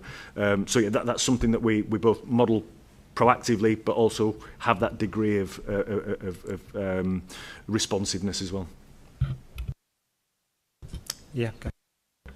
Thank you. It's just to jump on I think it was your middle point, Councillor Thompson, around the complexities that we're seeing of residents living in social housing and the trauma-informed approach. And I've had the pleasure of meeting the team, and I feel they are very trauma-informed, like work with empathy. They're very systemic in their thinking, and we've spoken about the fact that we want that to reflect in our strategies, in all that we do. But you're absolutely right with the complexities that are there. Housing is more than just the bricks and mortar, and just a perfect example is, whilst the stock condition is here and is something that's being worked through, so is an understanding of the tenants that we've got in the building. So those one-to-one visits, making sure that we're looking at mental health and all the other intersecting issues for residents is also part of the work that's taken on. So absolutely take that on board, and we could talk more about that in future scrutinies. Thank you. I'm keen that we bring this shortly to a close. Councillor Chapman had one, and then Councillor Parnham after that, and then hopefully we'll wrap up. Mine's going back to the contact for residents. A lot of the social housing is now provided by housing associations, and I know we have joined up. It's the bid site that's joined up, isn't it? So if you want to bid on a property, the housing association properties are on there. But that's when it starts to diverge. Is there any way we can work better with the housing associations so that their tenants are supported when things go wrong? So I've got a really good example. I'm not going to go into it here, but I've got a really good example of a tenant in a housing association that cannot get her damp and mould situation resolved, and it's gone all the way up to the MP, and it's just failed. But she's still one of my residents, and as it's all social housing, can we maybe link all that together? I'm thinking back to the place stuff that we've been talking about, and if there's anything we can do to work better with the housing associations, I think that would be beneficial to everybody. I think you're right, Councillor Chapman. It very much lands in that kind of localities and how we can influence beyond our own immediate area of responsibility. I don't have the answer yet, but I had the pleasure of meeting with Councillor Aqarn last week for the first time in his capacity as executive member, and indeed as my capacity as chief officer, and that was something that Councillor Aqarn raised as an area that we could definitely improve upon. So we had a couple of follow-up conversations about that internally. Forgive me, it was only a couple of days ago that we had that, but we recognise the need to do more with our RP colleagues, registered provider colleagues, and happy to come back at a future date to kind of discuss what that might look like. Thank you both. Councillor Parnham. It's just going back on what Councillor Thompson mentioned about vulnerabilities, complex issues in our housing. I've got a couple of retirement life properties in Armley Ward. I'm involved in tackling both issues. There's a similar one in Anchor, so that refers to Councillor Chapman's, outside our direct control. But in both the retirement life, it's a similar issue, and I don't know if it's a city-wide, where we've got residents who are all together, the onus on tackling issues that come up, usually from people coming outside family members, It's all the onus is on the residents to sort of tackle, report, diaries, blah, blah, blah, you know, which I understand is necessary at the moment. But I'm just thinking, the onus really is on vulnerable adults who are scared. You know, they're scared of reporting against these people who are using violence. And I just wondered whether we could maybe look at that ongoing as an issue, because it really is impacting our most vulnerable adults. And maybe streamline the process, possibly, or is there something we can do to look at contracts? Because it's not necessarily the people who are living there, it's their family members who are coming in. And I just wanted to raise that, that's all. Councillor Panham, if you want to share details with me, I'm more than happy to look into that for you. I mean, our general approach on antisocial behaviour is that we do ask residents to keep a record of what antisocial behaviour they're experiencing, because that really helps us to build a picture, but also if we then pursue any kind of enforcement action, that we need that evidence to be able to report. But it shouldn't be solely based on that.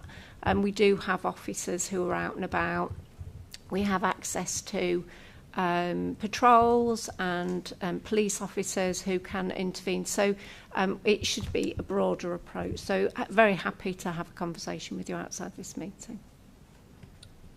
No, I take your point, and police officers are involved, LASBAT, housing officers, but it's still kind of, you've got to do this if you want this to happen, you know, and I just think if we could somehow help the residents a little bit more, but it's just a comment, really.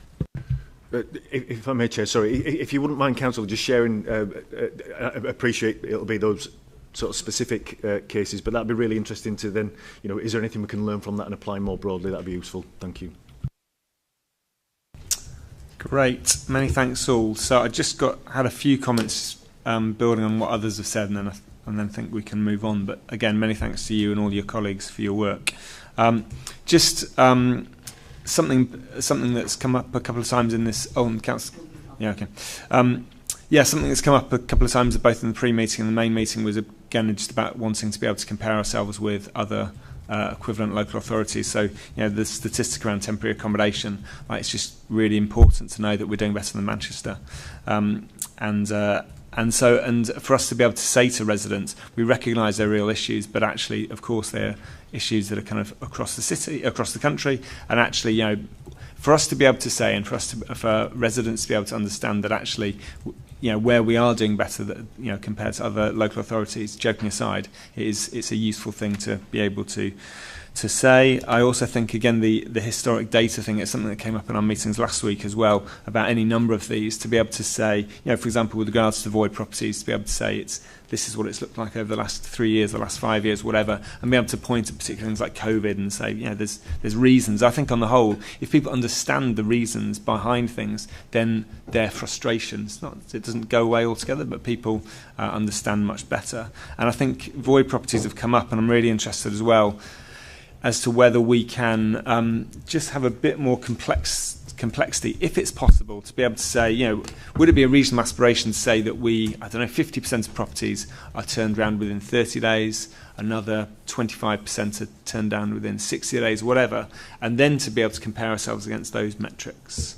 So it would be about you working out what is somewhat, it's a stretch, but it's feasible, and then that gives us something, again, more tangible to be able to kind of, I suppose, all hold ourselves to account around. Just one other thing that I'd mention actually two other things.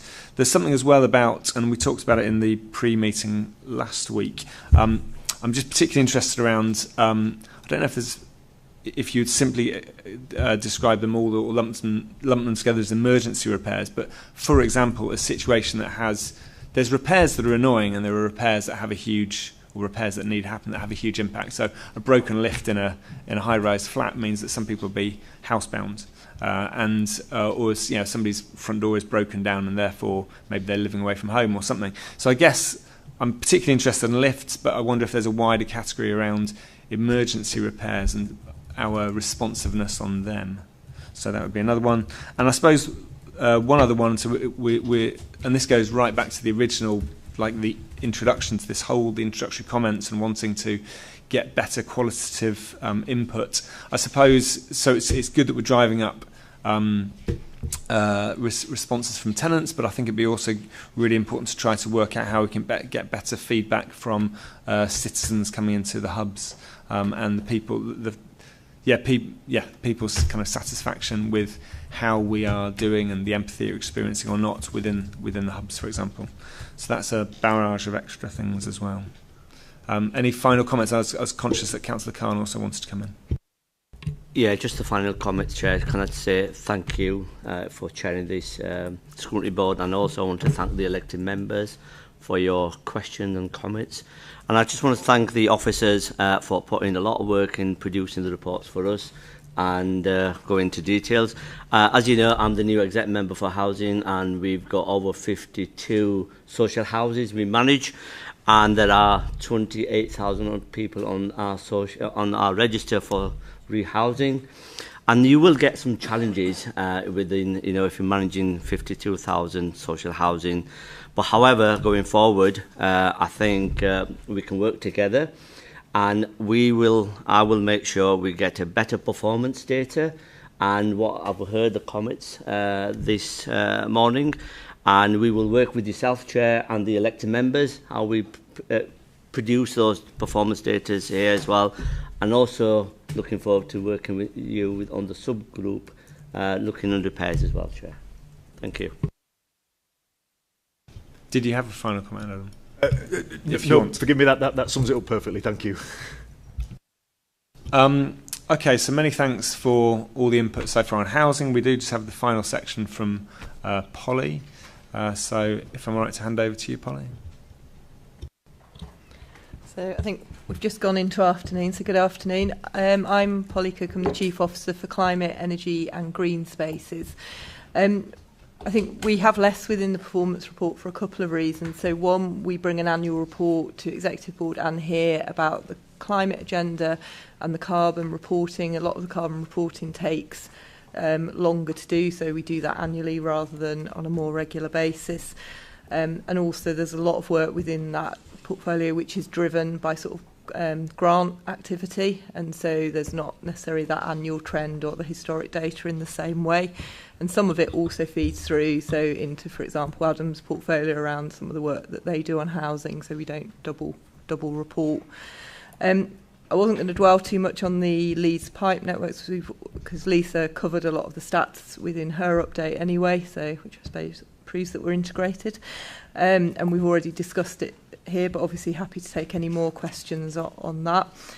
So the key one for us, which is the corporate KPI, and in a previous scrutiny board we talked about change, and that was about woodland creation.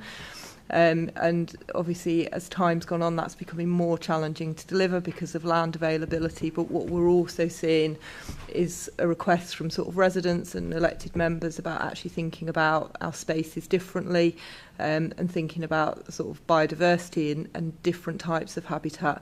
So our proposal in a previous scrutiny was that actually our KPI evolves and it becomes sort of woodland creation and BNG as a whole, as opposed to just the woodland side. So in the report it talks about what we've done towards woodland creation this year, and some of the the challenges we've had where we've had to do re-establishment, but we're kind of getting that all back under control now, so I feel in a much more competent position on that.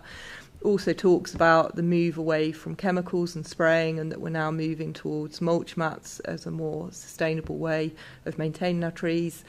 And then it starts to talk about biodiversity net gain for the first time, and the 5 sites in that, and between those two we're probably at about 44 hectares, and the target's 50 hectares, but that is still quite a challenging target in terms of volume. So I'll stop there, and that just gives you a bit of an overview of what's included within the report for us.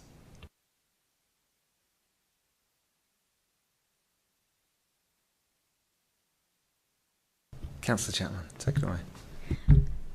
This is probably going to sound a little bit garbled because I'm not sure how to phrase it.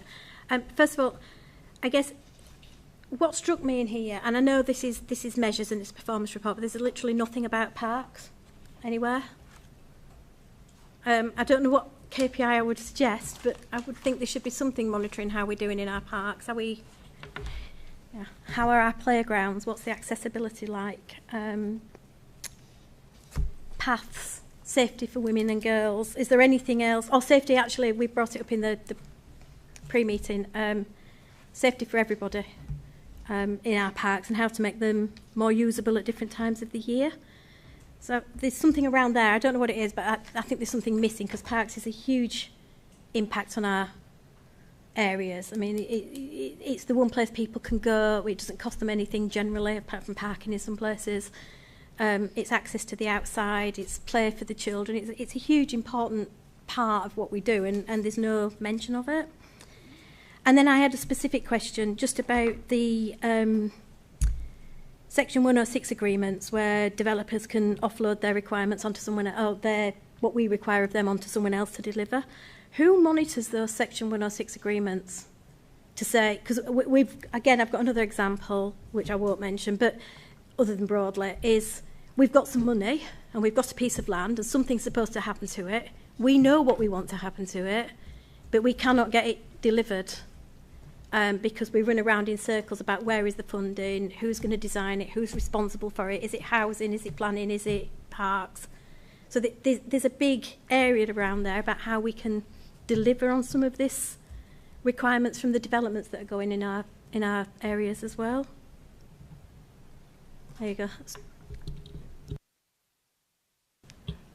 Thank you for that. And you're absolutely right about parks. And I should have also mentioned up front, we also bring an annual report about our green parks strategy, which from a parks perspective, so we don't have a KPI in the same way that you have for bins where you're collecting that data in it's quite difficult.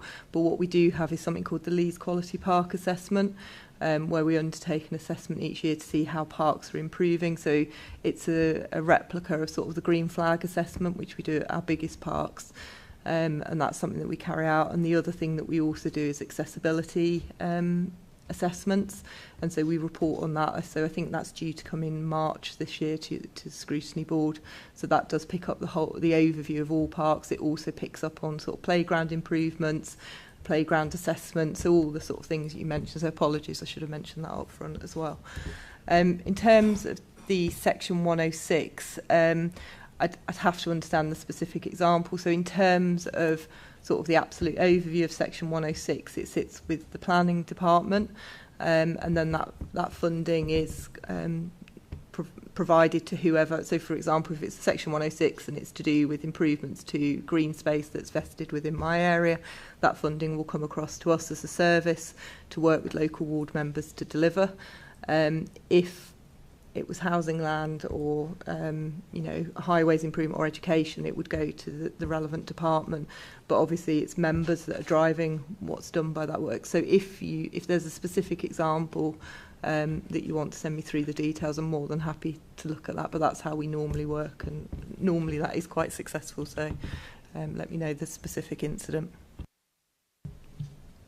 Yeah, thanks, Polly. I think it's quite an assumption that members are being involved in some of this stuff, because it's completely irrelevant to this board, but we did lose all of that schools funding that was a Section 106 agreement because no one told us it was there.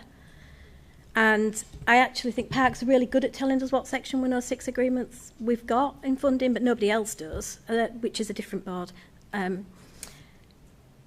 But we're still struggling to get this particular activity done. We keep getting referred back to planning, but planning appear to wash their hands of it. The minute they've got a Section 106 agreement, they seem to think that's it, done.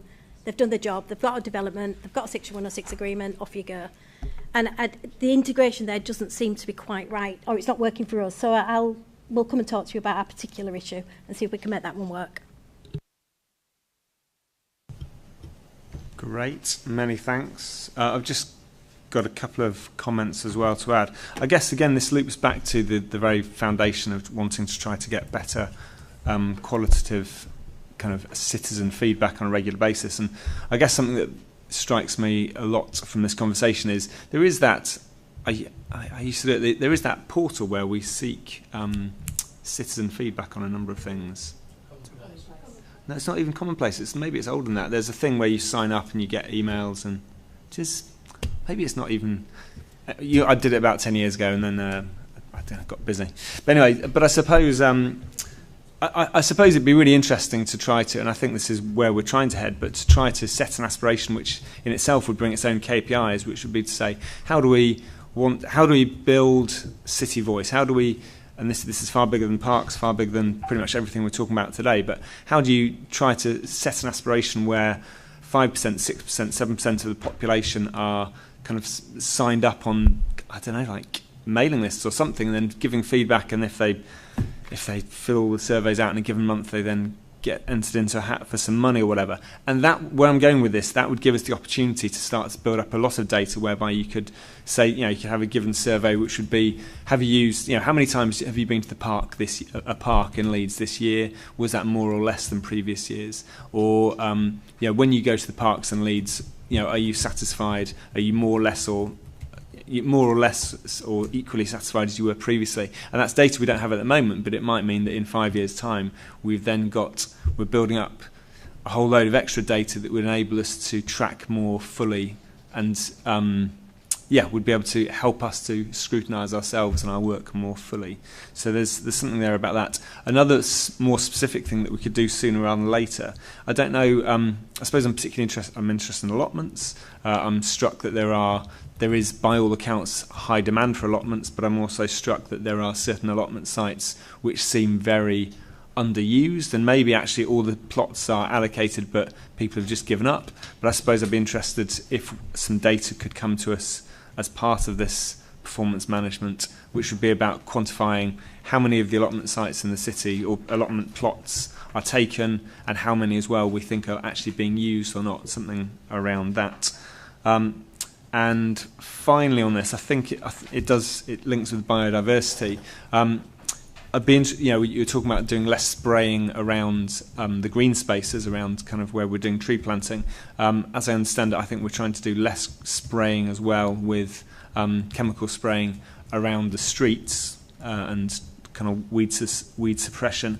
And again, I'd be interested to know how we think we could try to quantify that as well, if that makes sense. But then at the same time, I'll come back to you in a minute, but then also that needs to be married with qualitative data, because then we might celebrate that we're doing less weed spraying, but we might get a whole load of qualitative feedback from people saying they're very upset about weeds growing everywhere. So a splurge of thoughts for you. We obviously have the data on the allotments, so there's no issue with that, and we are coming to scrutiny specifically on allotments later in the year, so we can bring the data on that, and if we want to incorporate that in going forward, we could do. In terms of weed spraying, we are in terms of on sort of pavements and things, we're only looking to move away from that where community groups have sort of offered to step up to undertake that work, because at the moment we've got no other viable, from an economic perspective, to actually manage those weeds, and obviously they create other issues if we don't keep on top of them. So it's not, we haven't taken a corporate position that we're not doing it. It's where we've had specific areas where that people have said, actually we will keep on top of that in order that you don't need to do that, just so we're clear on that. But we're very transparent in terms of what we do on weed spraying, and we have driven down the amount that we do across most parts of our work. And like we say, the tree planting is one where we thought that was viable, so we found an alternative option. Councillor Firth. Thank you very much indeed. And just wanted to ask further to that particular point. You mentioned about weeds there. In terms of what sort of quantifiable, how much have we brought down that particular service in terms of the situation? Because it'd be interesting to see, given that it's something that we've not really heard very much about, and I appreciate we're also getting a lot more stories from residents about it, so it'd be interesting to hear. But my actual question was in relation to the woodland planting. Obviously there's mention here of previously planted sites then having to obviously be replanted. Do you mind me asking, given that we've set the target of planting millions of trees over a certain period of time, is it not in the future that we could provide that in the report about how many trees are planted a year, as well as also how big a site that we're actually planting? Because those are the quantifiable targets that we're looking at. And also, more importantly, in terms of the pre-planted sites, the areas where we're having to go back and actually redo some work where maybe, unfortunately, the trees haven't taken as much as we'd like. So I think previously we have provided that. I mean, the hectare total is in there, so it's a hectare target, not number of trees. So the 18 point something hectares is the annual target for this year. 18.5 hectares, so that's the equivalent of trees. So that's where it's WIPs, and I think it was 289 standards. So the measure is in hectares as opposed to specific number of trees. But we can provide data in terms of each individual site, what we've had to go back and do. We've got all of that data, so if people want that to be included, we certainly can do that. Thank you, and just hopefully to wrap this item up, Councillor Chapman. Oh, well, I'll tell you what, we'll do Councillor Chapman then. Oh, go on then. Can I just quickly ask, how big is your team in forestry with regards to trees? I mean, it's good to have trees, and I absolutely welcome to have more trees in the city. But how big is your team to maintain those trees, especially when elected members are asking for those trees to be trimmed and pruned? So where new trees go in, they should be going into areas where actually the woodland management is less. There's funding within for the early woodland management, but you're putting them in areas where they're not overgrowing pavements and things like that, whereas at the moment the trees that people are asking for are where they're blocking houses. That's not where the sort of future sort of volume of trees is going in. So I don't think we should see an increase in issues from that perspective. In terms of size, I'd have to come back to you. I couldn't tell you off the top of my head how many. It's not a massive team, as I'm sure you know. There's an officer-based team who deal with sort of the inquiries that come through, and then we have a mixed economy where we use external contractors and our own in-house team to actually manage the forestry. But if you want a specific number, I can come back to you. Thank you. And yeah, just to finish off this item, Councillor Chapman also had a question. It's more of a comment, probably. Can I add to the conversation we just had about weeds and so on? Ginnels. I'm being inundated with people asking for ginnels to be cleared. They seem to think it's my job to go out and chop them down because I did a couple. So there's something around there. I mean, obviously it's seasonal, so they've all exploded all at once. But do we not need to balance our resources so that we can actually deal with nature as it happens and not just have a flat level of people all the year a lot? You see what I mean? It's managing the resources to the demand, and ginnels are a nightmare at the moment. And then just on diversity gain. Verges, I have brought it up before in council and so on. I know this service is underneath them, but other places do manage to plant things in verges, and I think it would help us resolve problems with highways and people parking on them and making them look a mess, and at the same time get us some more net gain on biodiversity. If it's something we could look at longer term maybe, or ideally shorter term. Thank you. So just as we're bringing this section to a close, I mean, Councillor Aqarn, Councillor Gibson, you have had the opportunity to comment. Is there more you want to say? I mean, it's all been covered really by the officers. I'd just like to have on record a huge thank you to the workforce that worked so hard to deliver what are fantastic services for our city.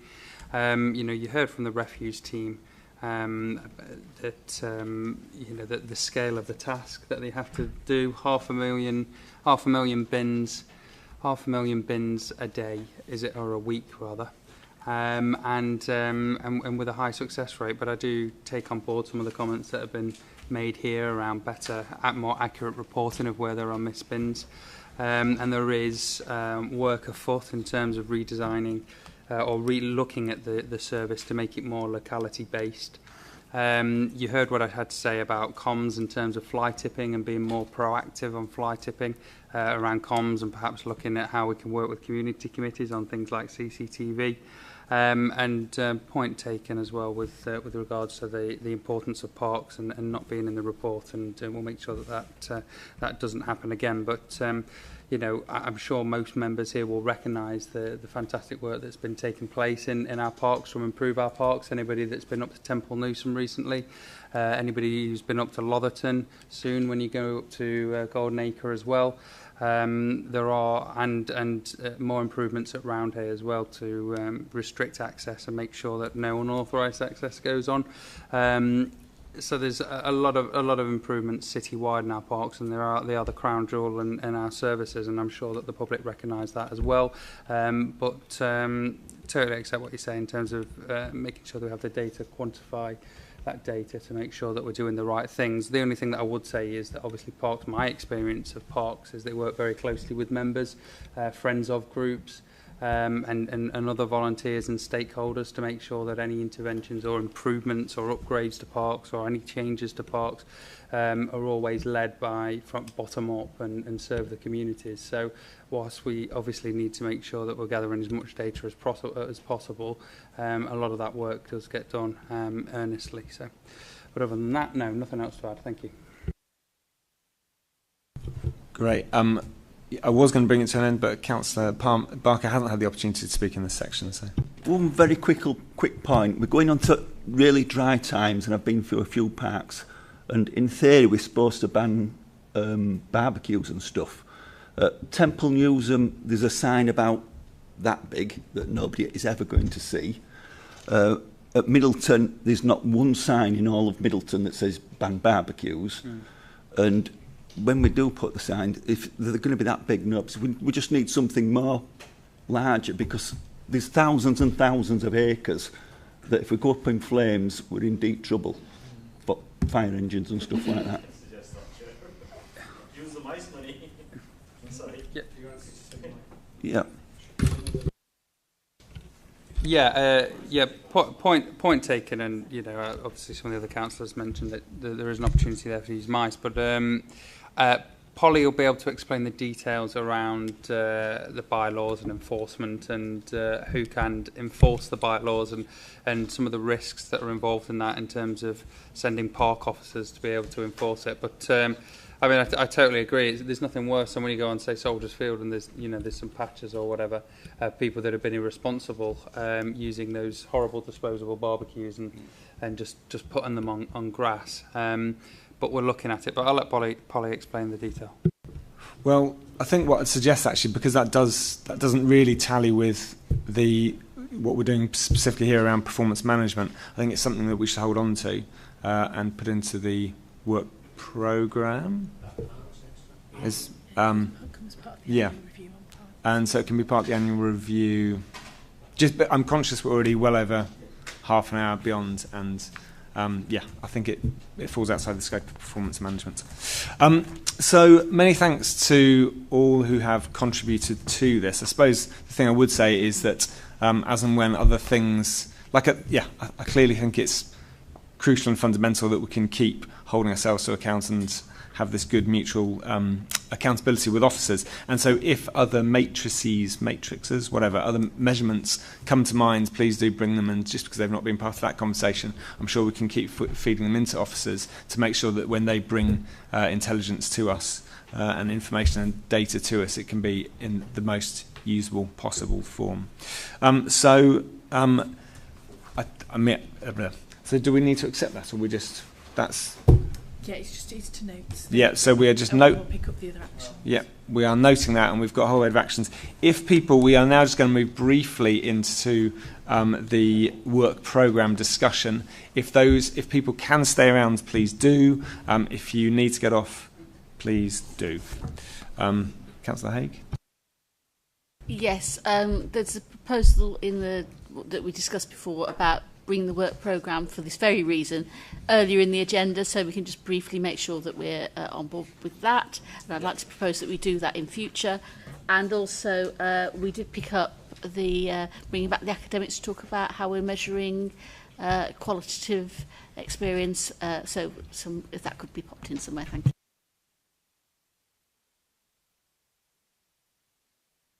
Sorry, moving on to section 9 then. Becky, do you just want to introduce this as per? Yeah, the work programme will come to you at each meeting. It's obviously member-owned for you to determine how you shape your work for this year. It at the moment includes your known items of business, so that's things like the performance monitoring and also the budget consultation. And if there are issues that have been referred to you from, for example, Executive Board. It also includes recommendations from members of the former Environment, Housing and Communities Board, which I know sort of being in the process of being reviewed.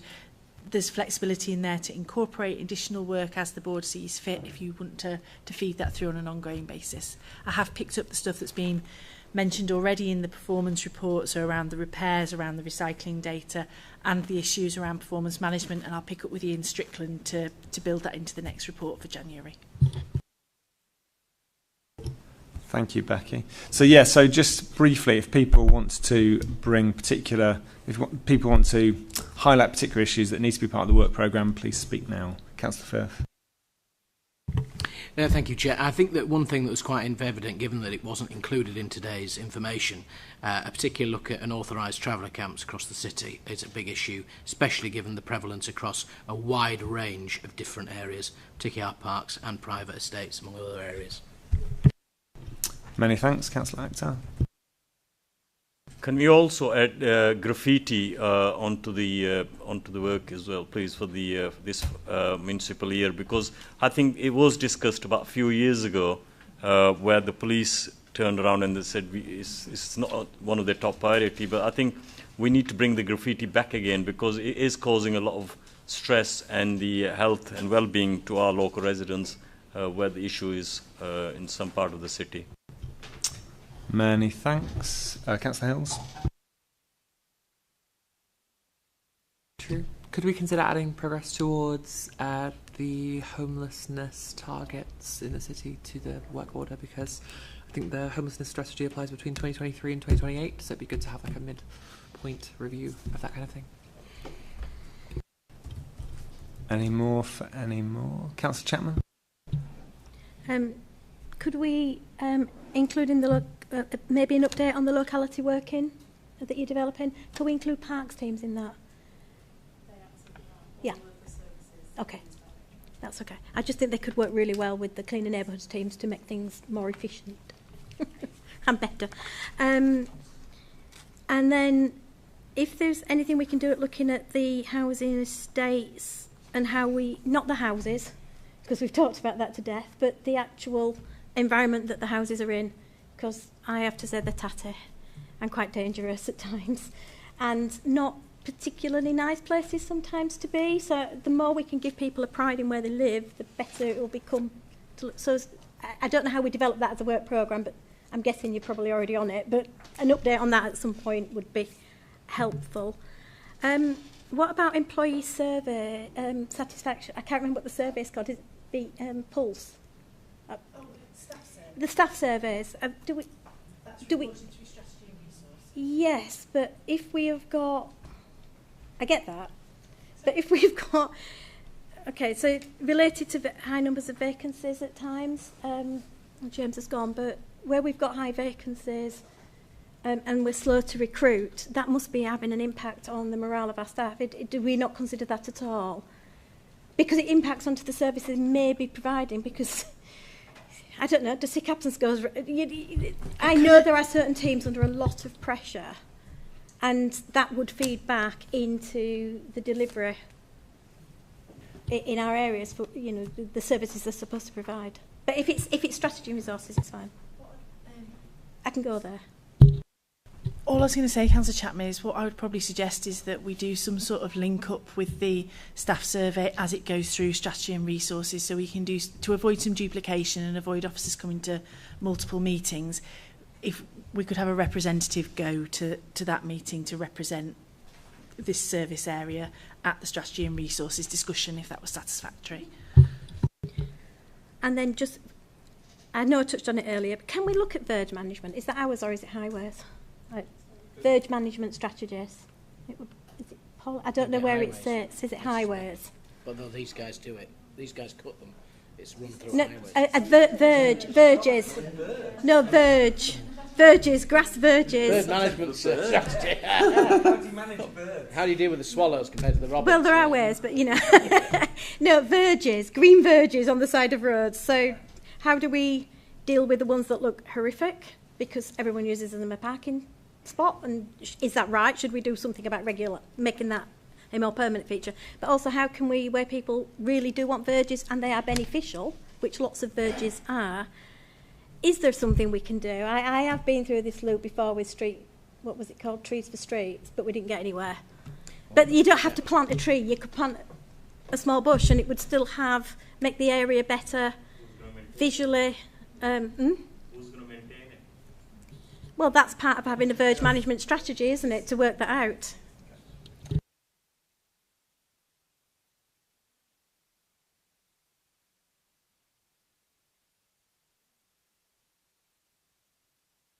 Okay, so obviously the work programme is an ever-evolving document, so please talk to me or Becky anytime about how we can keep shaping that. And obviously we're thinking about this current municipal year, but the work of this scrutiny board will continue forever, hopefully. So we can keep shaping that together, and also your colleagues not on the not on this scrutiny board as well. It'd be great to just make sure that we are getting their wisdom being fed into this board as well. I just wanted to raise a few things. These are things that came up with conversations prior to today, but I think it's important to try to get it on the record, which was around woodland management. So there are kind of external kind of people like tree surgeons, etc., who feel that they really want to work with Leeds City Council to help us think about how we manage our woodlands better. This is about established woodlands as opposed to kind of new woodland that we're creating. I gather that play within our green spaces, and that strategy has previously come to the scrutiny board. It would be good to get updates on that. Air quality was something that I thought would be a really key thing to be brought to this scrutiny board, but the suggestion is that actually all the indicators are that that as a city all the measurements are going in the right direction. So the proposal would be that we get some kind of written report so that we can look at it and look at that data and hopefully be satisfied. There was also a discussion with housing about particularly looking at lodging, the whole idea of that there are thousands and thousands of spare bedrooms in the city, and how do we tap into them as part of our housing strategy. And then a personal passion of mine is around vineyards, and that would be something that would cross over between perhaps this board and also the infrastructure and investment. So in certain communities like Beeston and Hare Hills and Burley, they are kind of a real challenge, but also maybe they present an opportunity as well. So there's plenty more for us to go at. I also just wanted to highlight some headlines that I'm going to raise here, and we can discuss more if we want. As discussed, I'm really keen that we absolutely have lots of external voices coming in. So if you see particular items coming up in the work programme and you know people or I suppose experts who are able to come and speak well into those fields, please talk to us. I'm really interested in long-termism. So the idea, but that with being that within any given sector, we'd think about what might this what might this look like in 10 years' time? What might it look in 20 years' time? And how do we make those steps in the short term start to craft that long-term future? And finally, and again we have touched on this with this whole idea of citizen voice, but wanting to make sure that we have, I suppose, the whole idea of how do we build a more active citizenship? How do we catalyse and inspire citizens everywhere to feel more invested and to be more active in the life of our city? Because that alone is the single gear shift that would make huge impact across our communities on many, if not all, of these issues. So some headlines. Just to wrap up then, Councillor Haigh. Yeah, I just wanted to ask you what you meant by looking at vineyards, because are you looking at that waste arrangements, which I would really be keen to look at non-traditional or non-standard waste arrangements, but that's not just vineyards, because we have flats with communal bins, we have hand bins, bag collections, a whole range of things, all of which have big issues. Or are you specifically wanting to look at vineyards, which is quite niche for certain parts of the city? So by vineyards, I mean it is relatively niche, except in those communities it's a huge thing. So in the terraced communities like Beeston Hill or Hare Hills, they used to be where the old toilets were originally when they were built, and then they became known as vineyards because people kept their bins in there. to a large extent, people don't keep their bins in there, but they're still called bin yards. But they have a huge environmental impact on the community because they are often an absolute epicentre for fly tipping, or at best they kind of look unkempt and like void spaces in the heart of the community. So whether or not it comes to the scrutiny board is another question, but certainly for communities like Beeston Hill and Hare Hills and Burley, they are a really, really big issue.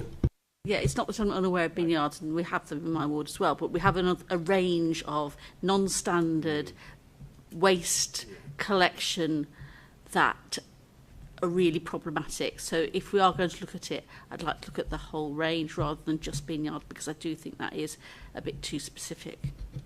Okay, thank you. Was it Councillor? Thank you. Further to that point, two further things very quickly. First one is ongoing review of for example, the Keep Hare Hills Tidy and other similar schemes. Keep Barnby Tidy was a scheme as well. Looking at the reviews of those, in particular, and the impact of those, because they seem to go on for a very long time, and we don't actually see the actual metrics of what they're actually achieving, because there's a lot of work going on there, and actually to see what differences are happening as a result. And the second point is, as has been mentioned in the meeting about the role of volunteers, would it be quite helpful for the board to have some point where friends of groups, I name the Friends of Temple Newsham, the Friends of Roundy Park, you name it, those groups are a key part in terms of actually supporting us here on the council, and maybe they're people that we could have quite an interesting viewpoint from, given their particular interactions with the council. Thank you. Perfect. So many thanks to you all. As I said, this is not the end of the conversation. This is just the beginning.